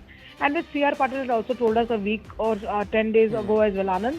So, even we are going to, keep the tap on and off with Pakistan, because Pakistan needs to understand the valuation of a good relation. So, these things will continue to happen, till we have certain measures in place where you can actually divert the water which can effectively only be used for India. And, you would understand, the science is very simple, that Pakistan will not be able to store this water. This water will finally, it'll fade out, it'll go forward. So, what can you otherwise really do? You have to just go ahead and pray that your relations get improved with India. That is exactly what India really wants. India wants Pakistan to earn whatever trust that they have in it, because if you do not adhere to the civility rules, if you continue to beat us, we will teach you a lesson in multiple ways. Right. Payal Mehta will be joining us live, but the water wars or the water offensive continues. Rahul, this is the other aspect. Kinetic engagements will be one aspect, but the overall whole of government offensive against a terror haven, against a terror state, a state sponsor of terror continues, and Bharat is unrelenting on that. Yeah, actually, in the long run, the non-kinetic options will actually break Pakistan. It's a non-kinetic stranglehold that we will put on Pakistan, whether it's water, financial, or even when it comes to gaining legitimacy internationally, i.e. diplomatically. These are the ones that are actually going to isolate Pakistan, punish Pakistan in the longer term. Yes, kinetic actions will punish Pakistan in the short interim period. There will be obviously setbacks. There might even be, as a result of that, some amount of turmoil in the country, especially in the armed forces. But will it lead to state collapse? I doubt it.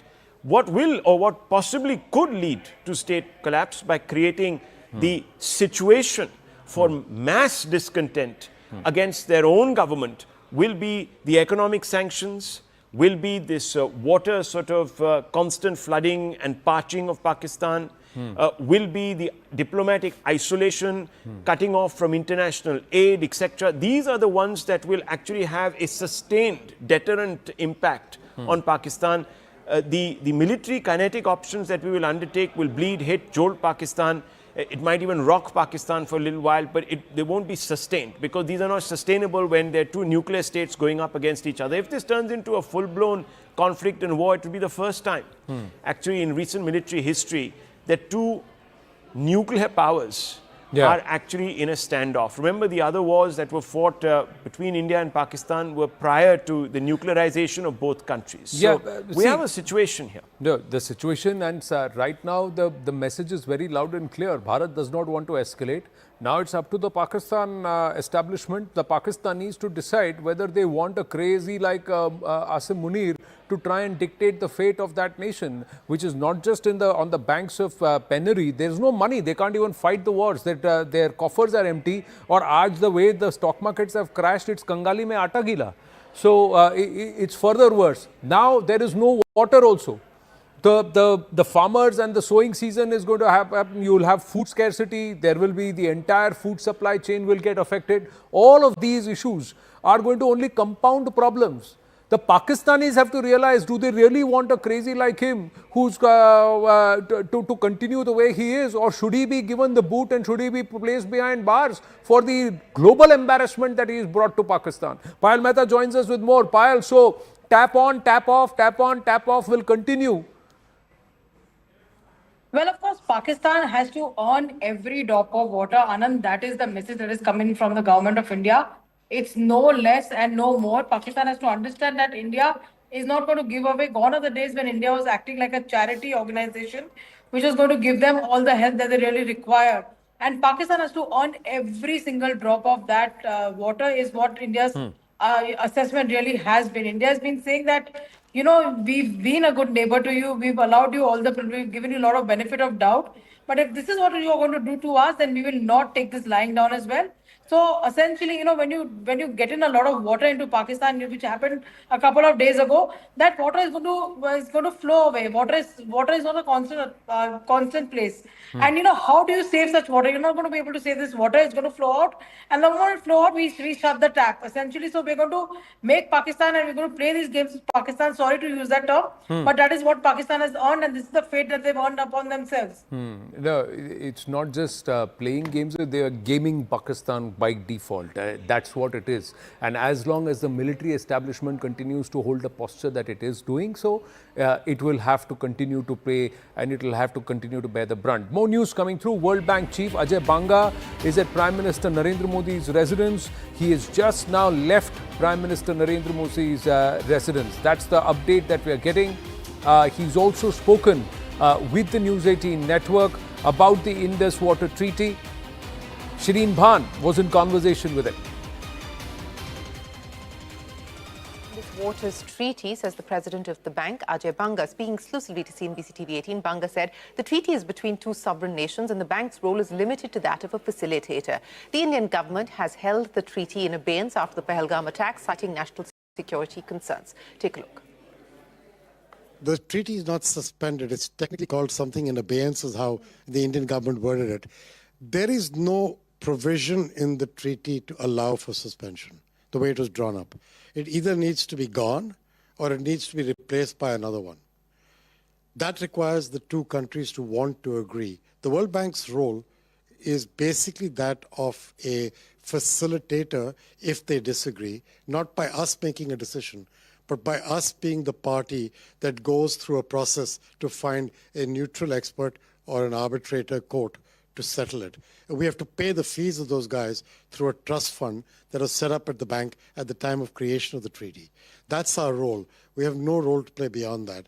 I haven't heard from either country yet about anything to do with the Indus Water Treaty. So that's exactly where it is. I know there's a lot of speculation in the media about how the World Bank will either fix it or not, or be approached or not. It's all bunk, because we don't have that role to play. And I wish you would help me tell the media that they should take a look at the treaty and realize that the treaty is a treaty between two sovereign nations, and they have to decide whether that's what they want to continue with. It's their decision. I welcome you to this briefing by Foreign Secretary Sri Vikram Misri on the ongoing developments regarding Operation Sindoor. We also have with us Colonel Sophia Qureshi and Wing Commander Vyomika Singh for this briefing. With that, I hand over the floor to Foreign Secretary. Sir. Thank you, Ranveer. Good evening. Thank you all for joining for this briefing. You would have perhaps seen some information related to developments since late last night, early this morning, which has been put out by the Ministry of Defense. Just in case it has been missed, I will request Colonel Sophia Qureshi and Wing Commander Vyomika Singh to just update you and fill you in on the details. Thank you, sir. Operation Sindoor पर 7 मई 2025 को हुई press conference के दौरान भारत ने अपनी प्रतिक्रिया को केंद्रित, संतुलित और गैर उत्तेजक बताया था। यह विशेष रूप से स्पष्ट किया गया था कि पाकिस्तानी सैन्य ठिकानों को निशाना नहीं बनाया गया। साथ ही दोहराया गया कि भारत में किसी भी सैन्य लक्ष्य पर हमले का उचित जवाब दिया जाएगा। 7 से 8 मई 2025 की रात को पाकिस्तान ने उत्तरी और पश्चिमी भारत में स्थित कई सैन्य ठिकानों को, जैसे कि अवंतीपुरा, श्रीनगर, जम्मू, पठानकोट, अमृतसर, कपूरथला, जालंधर, लुधियाना, आदमपुर, भटिंडा, चंडीगढ़, नाल, फलौदी, उत्तरलाई और भुज पर ड्रोन और मिसाइलों से हमला करने का प्रयास किया। इन हमलों को इंटीग्रेटेड काउंटर यूएस ग्रिड और वायु रक्षा प्रणालियों द्वारा निष्क्रिय कर दिया गया। इन हमलों का मलबा कई स्थानों से बरामद हुआ, जो कि पाकिस्तानी हमलों का प्रमाण है। On the night of 7th May 2025, Pakistan attempted to engage a number of military targets in northern and western India using drones and missiles. These places included Avantipura, Srinagar, Jammu, Pathankot, Amritsar, Kapurthala, Nal, Jalandhar, Ludhiana, Adampur, Bhatinda, Chandigarh, Falodi, Uttarlai and Bhuj.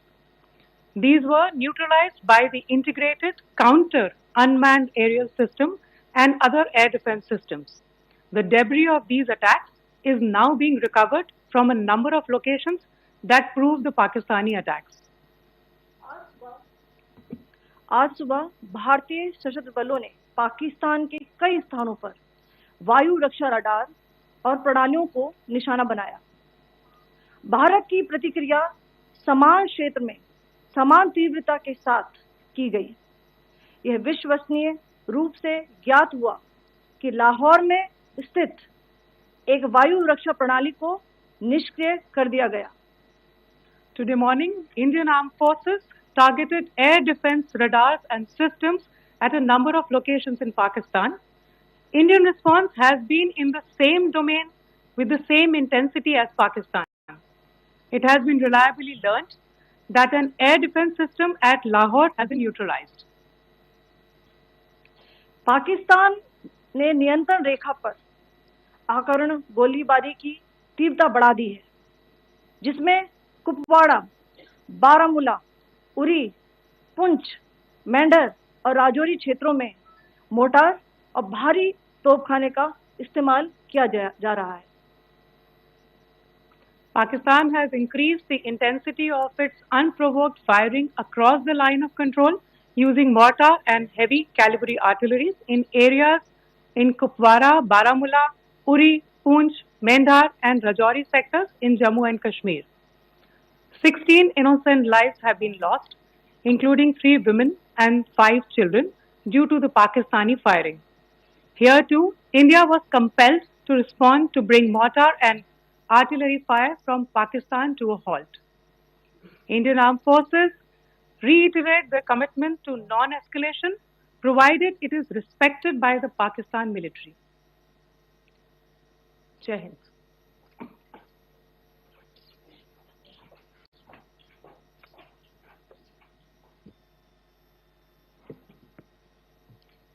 Thank you. Friends, this is, as I said, further to the briefing that was provided yesterday and some of the updates that have been just provided by Colonel Qureshi and Wing Commander Singh. I thought that we would just put some of the aspects related to the events that started on 22nd April with the barbaric terror attack in Pahalgam into further context, because there is a certain amount of commentary that has happened with regard to the events since then.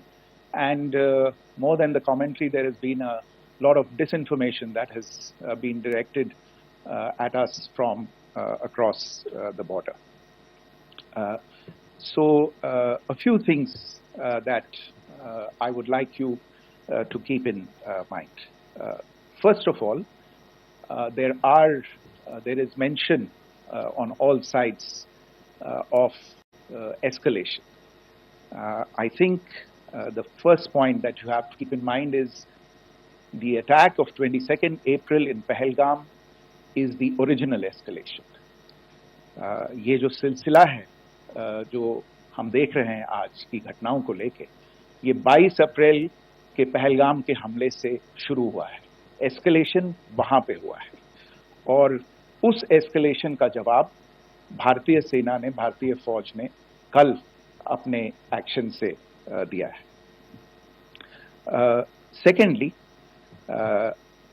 I want to invite your attention to the involvement of the group calling itself the Resistance Front in these attacks. I pointed this out yesterday that this is a group that is a known front for the well-known Pakistan-based terrorist organization, Lashkar-e-Taiba. The group has been reported earlier. I mentioned to you about the Indian authorities providing information to the UN 1267 Sanctions Monitoring Committee. And in fact, we are going to be meeting with the team again very soon, and we will be providing an update to the information that we have provided earlier. But what is interesting, दिलचस्प बात यह है कि संयुक्त राष्ट्र की सुरक्षा समिति में जब पहलगाम के हमले को लेके एक प्रेस वक्तव्य जारी करने की बात चल रही थी, तो आप सोचिए किस देश ने टीआरएफ का, द रेजिस्टेंस फ्रंट का उसमें मेंशन किया जाना, उसको अपोज किया, पाकिस्तान ने. This was after the fact that the TRF claimed responsibility for this attack not once but twice within a few hours after the incident on the 22nd of April, and then again on the morning of 23rd April. And it is perhaps only after the full gravity of the incident was realized by its masters and handlers across the border that it was managed to back off from this claim. Obviously, that retraction doesn't convince anybody. तीसरी चीज जो मैं आपसे कहना चाह रहा था, और कर्नल कुरैशी और विंग कमांडर सिंह ने कल भी बड़े स्पष्ट शब्दों में और आज भी आपसे ये बात साझा की है। जो भारतीय रिस्पॉन्स है वो नॉन एस्केलेटरी है, प्रिसाइज है, सटीक है, मेजर्ड है और कंसिडर्ड है। Our intention has not been to escalate matters. We are only responding to the original escalation, as I said, and our response has been targeted, precise, controlled and measured. Only no military targets have been selected. Only terrorist infrastructure in Pakistan has been hit. Now, there are, as I said, a number of issues that have been raised in commentaries, and there's a lot of, as I said, unfounded disinformation and fabrication that has come from across the border. And I would just like to use this opportunity to set the record straight on some of these issues. The first of these is Pakistan trying to wash its hands off any and all involvement with terrorism.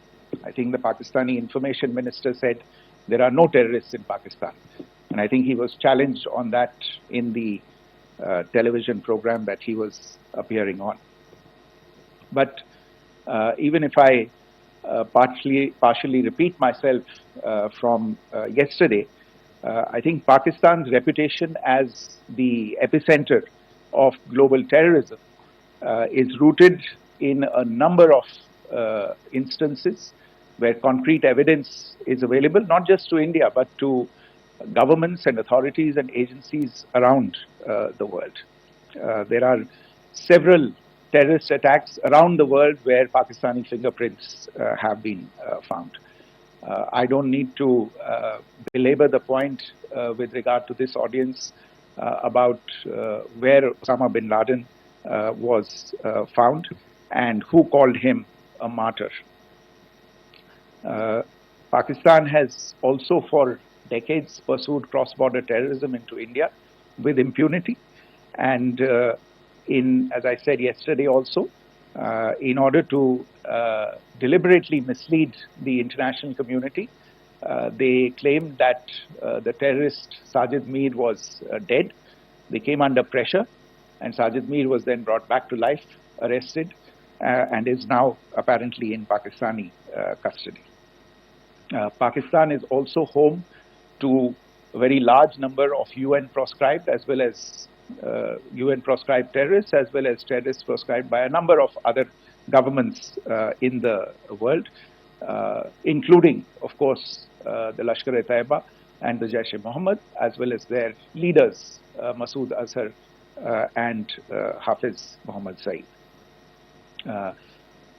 आपने देखा होगा हाल ही में पिछले ही कुछ दिनों में पाकिस्तान के रक्षा मंत्री और उनके पूर्व विदेश मंत्री दोनों ने इस बात को माना है कि पाकिस्तान का ऐसे ग्रुप्स के साथ जो रिश्ता है वो क्या रहा है.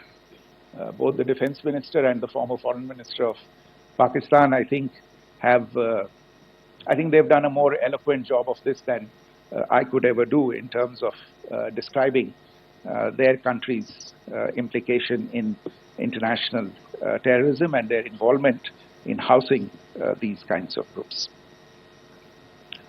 दूसरा जो विषय है वो है पाकिस्तान का जो एक दावा है कि एक इंटरनेशनल impartial investigation होना चाहिए, एक joint investigative committee होनी चाहिए. These calls for jointly investigating this heinous and barbaric attack in Pahalgam.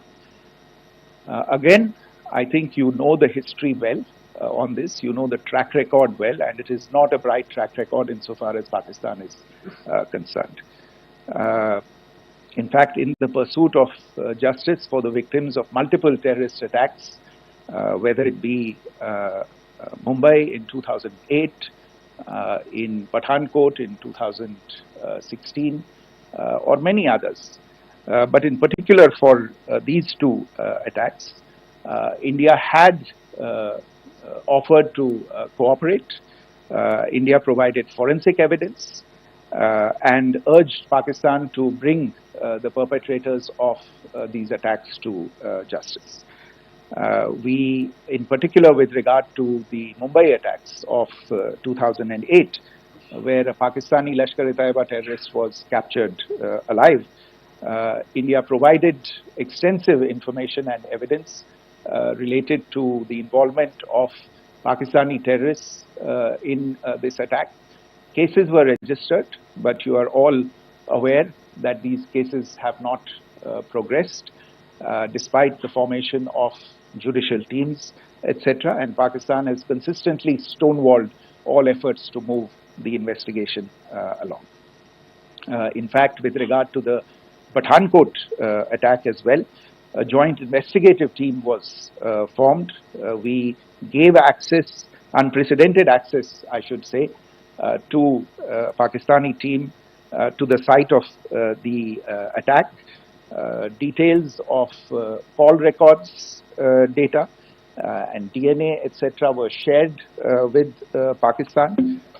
We had shared with them details related that we had been able to access to the addresses of terrorists. We presented evidence against the office bearers of Jaish-e-Mohammed who had conspired in the attack, and the handlers of the terrorists who facilitated them and guided them in. But there has been no movement on this. So in all of this, I think the experience has not been positive, and it certainly doesn't give us the confidence now to take at face value Pakistani assertions of wishing to participate in a joint investigation. These are just delaying tactics. These are just stonewalling tactics.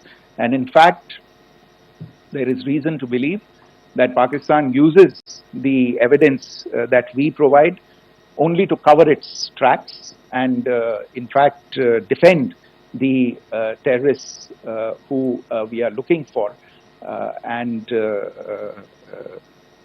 obstruct the path of investigation. A third point that I wanted to address was the claim that only civilians were killed in the strikes on the 7th of May. We have made the point very clearly that all attacks on the morning of 7th May were against carefully selected terrorist infrastructure, terrorist targets. It is not clear to us, in fact, seeing some of the coverage of the after effects of these strikes, including the funerals for the terrorists that were held yesterday. I think a lot of you have seen the reports and the coverage on media. If only civilians, if any civilians were killed in these attacks, I wonder what message this picture actually sends to all of you. This is a question that is worth asking. It's also odd that the funerals of civilians are carried out with the coffins being draped in Pakistani flags and state honors being accorded. As far as we are concerned, the individuals eliminated at these facilities were terrorists. Giving terrorist state funerals may be a practice in Pakistan. Doesn't seem to make much sense to us. Uh, Pakistan has also claimed that India deliberately attacked religious sites. This is completely false again. I have made it clear that the targets were terrorist infrastructure, terrorist facilities, and locations connected clearly with incidents of cross-border terrorism into India. And it is in fact Pakistan that is misusing religious sites as a cover to in fact radicalize, direct and indoctrinate and train terrorists. In fact, contrary to what Pakistan is claiming, yesterday Pakistan launched a targeted attack on the Sikh community in the state of Jammu and Kashmir, hitting Gurdwara in Poonch and the homes of Sikh community members, which came under attack. And we know that at least 3 individuals were killed in that particular attack.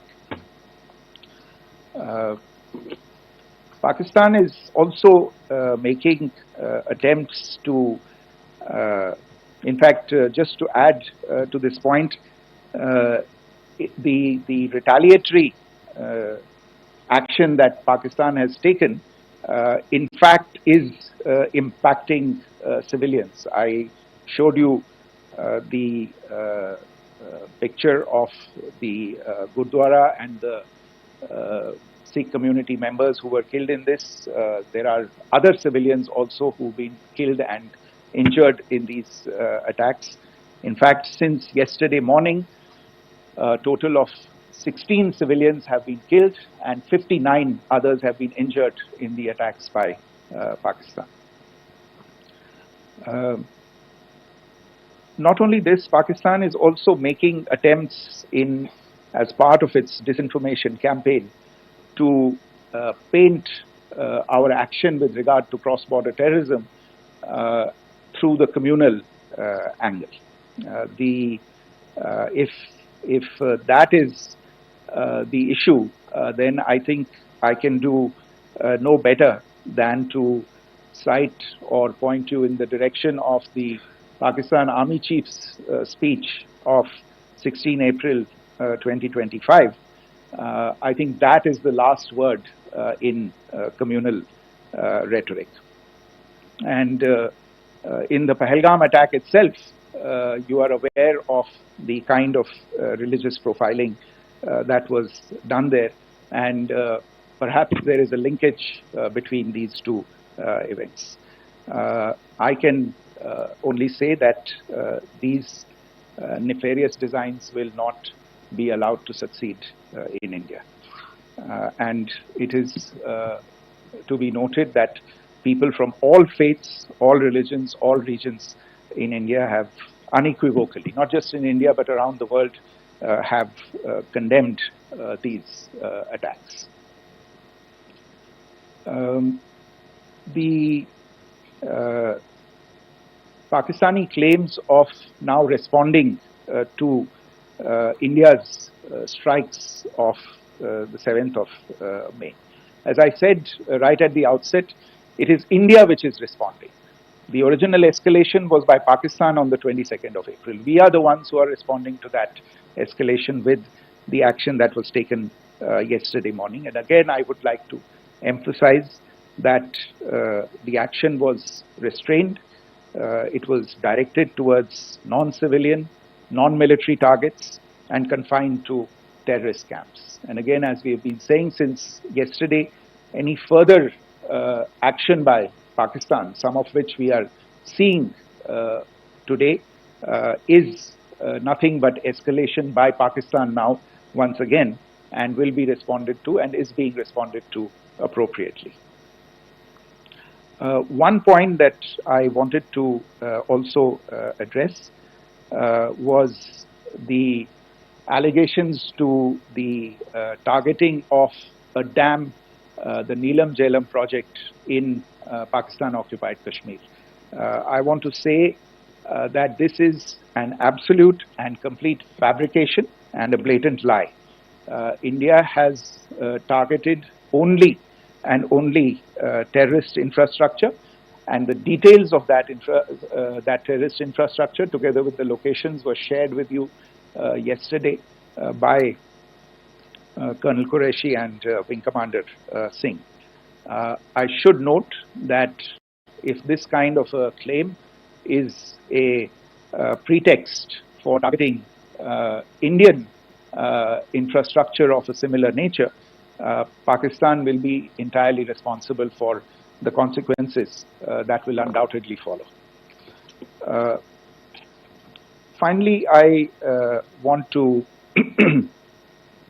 address some issues that have been raised related to the Indus Waters Treaty and the disinformation that has been raised in regard to that as well.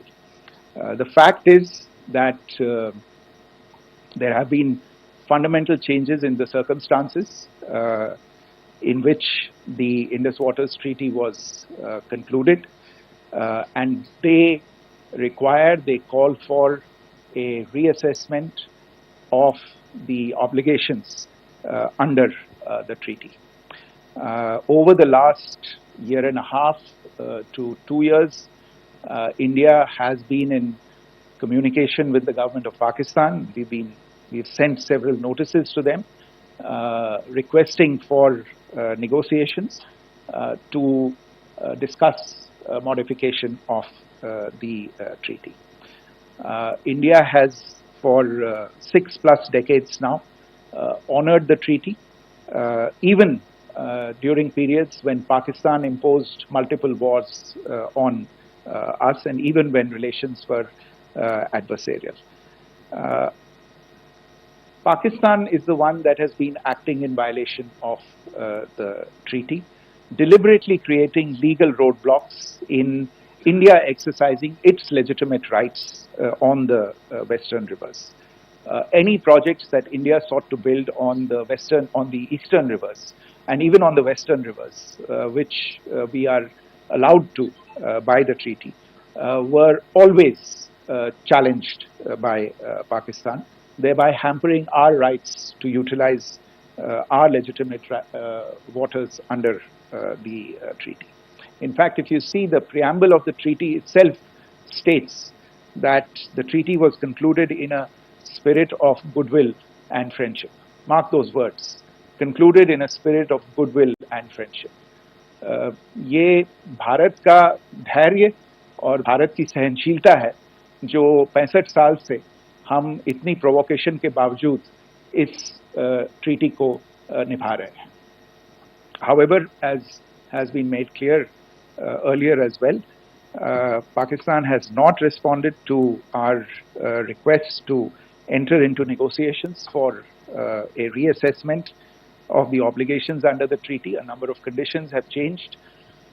This is a treaty that was based on the engineering techniques of the 50s and the 60s. We are living through the first quarter of the 21st century. Technological changes and technological advancements have to be taken into account. There are demographic changes. There are climate changes that have taken place. There is the imperative of clean energy. And of course, the terrorism that Pakistan has wreaked in the state of Jammu and Kashmir itself has hampered India's ability to exercise its rights under the treaty. Pakistan's persistent refusal to respond to our requests to enter into government-to-government negotiations on the modification of the treaty is, in a sense, itself a violation of the treaty. And therefore, India has taken the step of putting the treaty in abeyance until Pakistan abjures irrevocably its support for cross-border terrorism. Maybe I'll stop there. I mentioned earlier yesterday as well that this is an evolving situation. I would therefore ask all of you to be considerate and restrained. It will not be possible for us or my colleagues from the armed forces to share operational details at this point in time. Beyond that, if you have any questions, may I have time for only a few, and I'll try to answer those questions. Okay, I give the floor to Rishabh.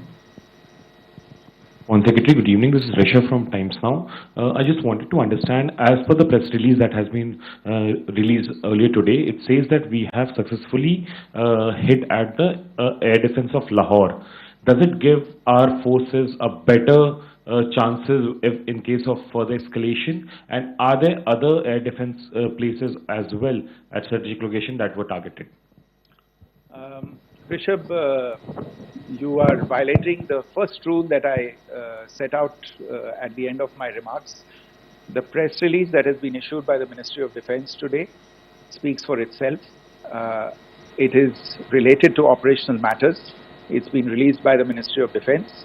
As more information becomes available, it will be released at the appropriate time. Once again, please don't go into operational details at this point in time, because this is a constantly evolving situation.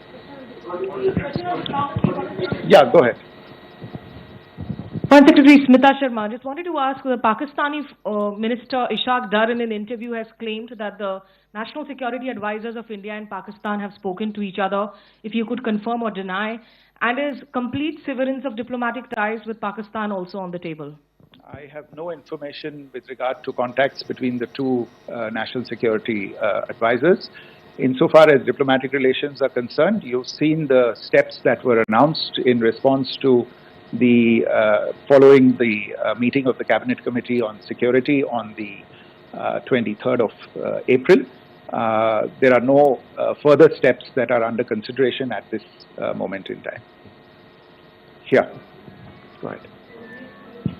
Foreign secretary, मेरा नाम मनीष है, मैं TV9 Bharatvarsh से हूं, और आपने खुद ही बताया कि कितना मिस इन्फॉर्मेशन क्रॉस बॉर्डर से आ रहा है, बल्कि ऐसा लग रहा है जैसे पाकिस्तान के प्राइम मिनिस्टर और डिफेंस मिनिस्टर तक भी प्रोपेगेंडा करने में मिस इन्फॉर्मेशन में आ गए हैं। वो कई बार तो ये तक दावा करते हैं कि हम 3 राफेल हमने गिरा दिया, इतने हमने मिग गिरा दिए, और जब उनसे पूछा जाता है तो वो कहते हैं कि सोशल मीडिया में हमने ये सब चीजें देखी थी। तो अगर आधिकारिक तौर पर अगर आप कुछ कह सकें इस पर, ताकि उन्हें भी समझ में आए कि इस तरह के प्रोपेगेंडा नहीं चलने वाला है। देखिए, जब सही समय होगा तो आधिकारिक तौर पे इसके बारे में सूचना दी जाएगी, लेकिन जो आपका प्रश्न है कि प्रधानमंत्री और उप प्रधानमंत्री और विदेश मंत्री, उनके रक्षा मंत्री इस तरह की बातें कर रहे हैं, तो इसमें अचरज की कोई बात नहीं है। आखिरकार ये एक देश है जिसने अपना इसका जन्म लेते ही झूठ शुरू हो गया था। 1947 में जब पाकिस्तानी फौज ने जम्मू कश्मीर पे दावा बोला, तो उन्होंने किसी ऐसे वैसे व्यक्ति से नहीं, संयुक्त राष्ट्र से झूठ बोला कि हमारा कोई लेना देना नहीं है इससे, ये लोग जो गए हैं वो तो कबायली। वो तो जब हमारी फौज वहां पे पहुंची और UN के लोग, संयुक्त राष्ट्र के लोग खुद वहां पे पहुंचे, उन्होंने देखा कि वहां तो पाकिस्तानी फौज घुसपैठ करके आ गई है, उसके बाद पाकिस्तान को मुंह की देखनी पड़ी और उनको मानना पड़ा कि हाँ, उनकी फौज वहां पे कुछ समय से पड़ी हुई है। तो ये जो यात्रा है एक तरह से 75 साल पहले शुरू हो चुकी है। तो I am not surprise that this kind of disinformation is being indulged in. Yeah, Siddhant. So Siddhant from Beyond. Sir, we have seen a lot of negative comments coming from the Pakistani military of escalation.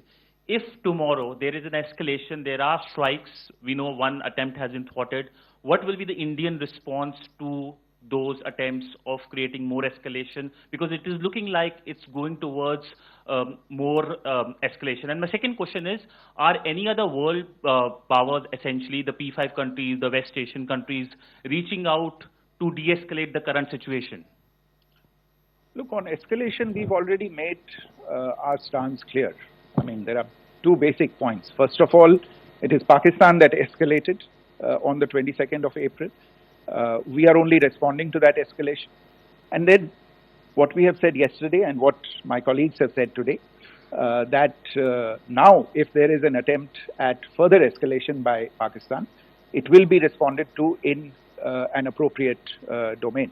And therefore, the choice is entirely that of Pakistan to make.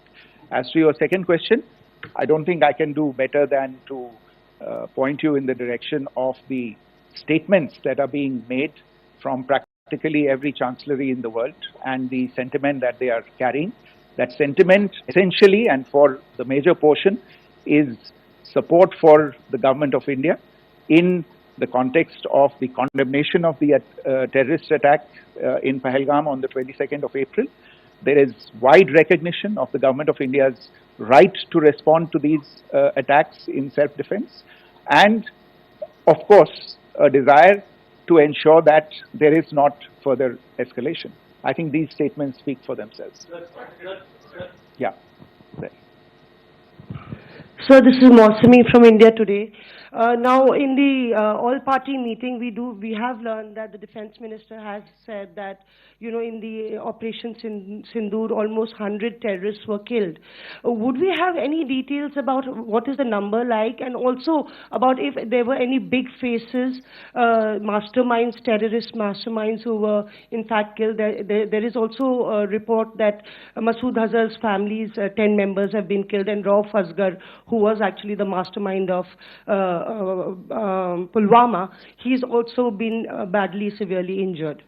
I don't have information at this point in time to share with you on these issues. But as I said, I think, there is so much information out there on television, in the news media, in social media, that it sometimes looks like a long time has passed since this. Please understand that slightly over 36 hours only have passed since this operation was undertaken. Let us have some patience. Information will come out. It will be shared in due time. Shruti. Thank you, Foreign Secretary. Shruti Ranjan from Bloomberg. Sir, could you give us any understanding whether India has moved the IMF or the World Bank to kind of, sensitize them about the the bailout that Pakistan has, and the kind of stuff that the Pakistan government is doing? Look, we have an executive director at the IMF. Tomorrow there is a meeting of the board of the IMF, and I'm sure that our executive director will put forward India's position. The decisions of the board are a different matter. The process through which they are made. But I think the case with regard to Pakistan should be self-evident to those people who generously open their pockets to bail out this country. And since you are from Bloomberg, I think you would have the data on how many IMF bailout programs have been, very good, thank you, have been sanctioned in the space of the last 3 decades. And I think you would also have an idea of how many of those programs have actually reached successful conclusion. Probably not many. So I think this is a decision that board members have to take by looking deep within themselves and looking at the facts. So we can, one last question, sir. Sure. One last question. Foreign Secretary, I'm Siddhant from CNN News 18. I would like to know, since it's an opportunity to speak to you, I would like to know the response coming from United States since last 3 weeks. Saudi Arabia, Qatar. In fact, Prime Minister Modi spoke to Qatar before the strikes that evening. Perhaps how do you read the support coming from these countries? Perhaps traditionally they were seen on the other side. This time around, their statements are strong-worded. In fact, India-Saudi joint statement also had a very strong condemnation, strong-worded condemnation. United States at all levels have condemned the attack and have extended support. In fact, Saudi Deputy Foreign Minister is in India. He just met EMS Jaishankar. Also, if you could shed some light on his visit, his meeting with EMS Jaishankar. In fact, we have also been told that he met Prime Minister Modi. Thank you. Look, all the countries that you named and many others, we have been in touch with them. The Prime Minister has spoken to a large number of world leaders. A large number of world leaders have called him, as have called the External Affairs Minister. As we speak, there are conversations going on. today as well with world leaders. And your assessment or conclusion of the general tenor of these messages is very much on point. And I think this is a recognition of the fact, firstly, of the barbaric nature, the unprecedented nature and character and features of the attack in Pahalgam, and a recognition of India's right to respond to this, and also a recognition of the fact that in responding, we have been nothing but responsible and have done so in a restrained, in a measured, and in a non-escalatory manner. I think that counts for something. People have taken that into account, and that is what is explaining the kinds of reactions that we are seeing. And we appreciate the sentiments and the statements that have been made by the vast majority of world leaders. Yes, the Saudi Minister of State for Foreign Affairs is in Delhi. He had a meeting with the External Affairs Minister earlier today. I don't have further details at this moment, but if there are details, the Ministry will share them at some point with you. Thank you. I think that's all we have time for today. We'll join you again soon. Thank you all. Thank you.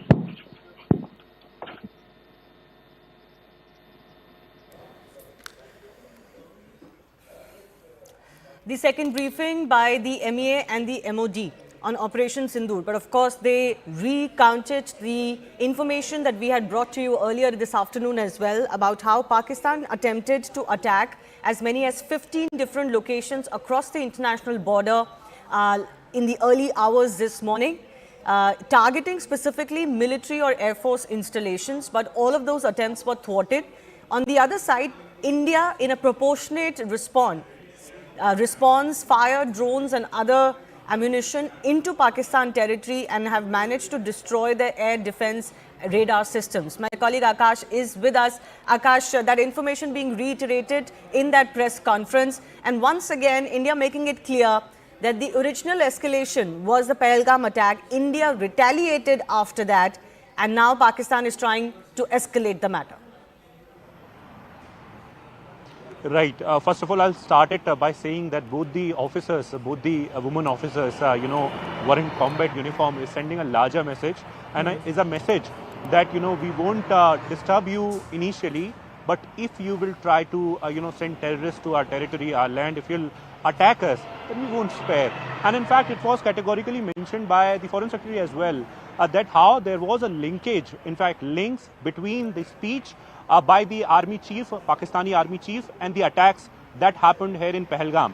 In fact, today, when this attack was launched on the air defense systems here in India of the Indian Air Force and Indian Army and all the infrastructures related to Air Force Shivani, it was retaliated. And then in the same language, we destroyed their air defense systems. You could not do anything, but we can do, and we did it.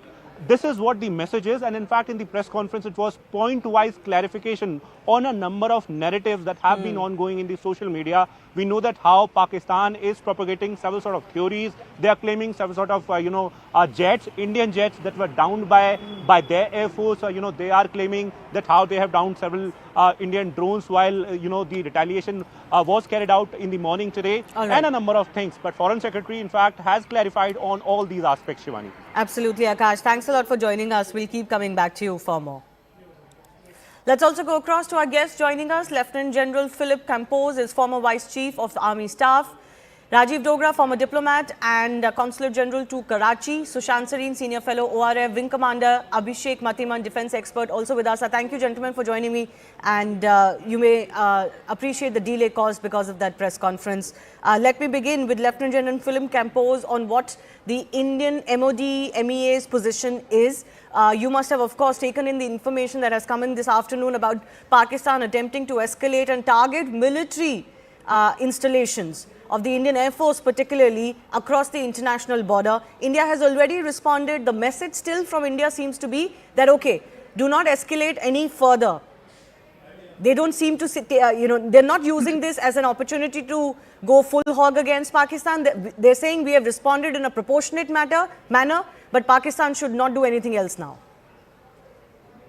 Thank you for having invited me on your show. See, once we understand the larger picture of what has happened, you would understand that whatever is happening now, what has happened yesterday, what is happening today, and what will continue to happen is all forms of tit for tat responses which will happen. We are all aware of our calibrated attack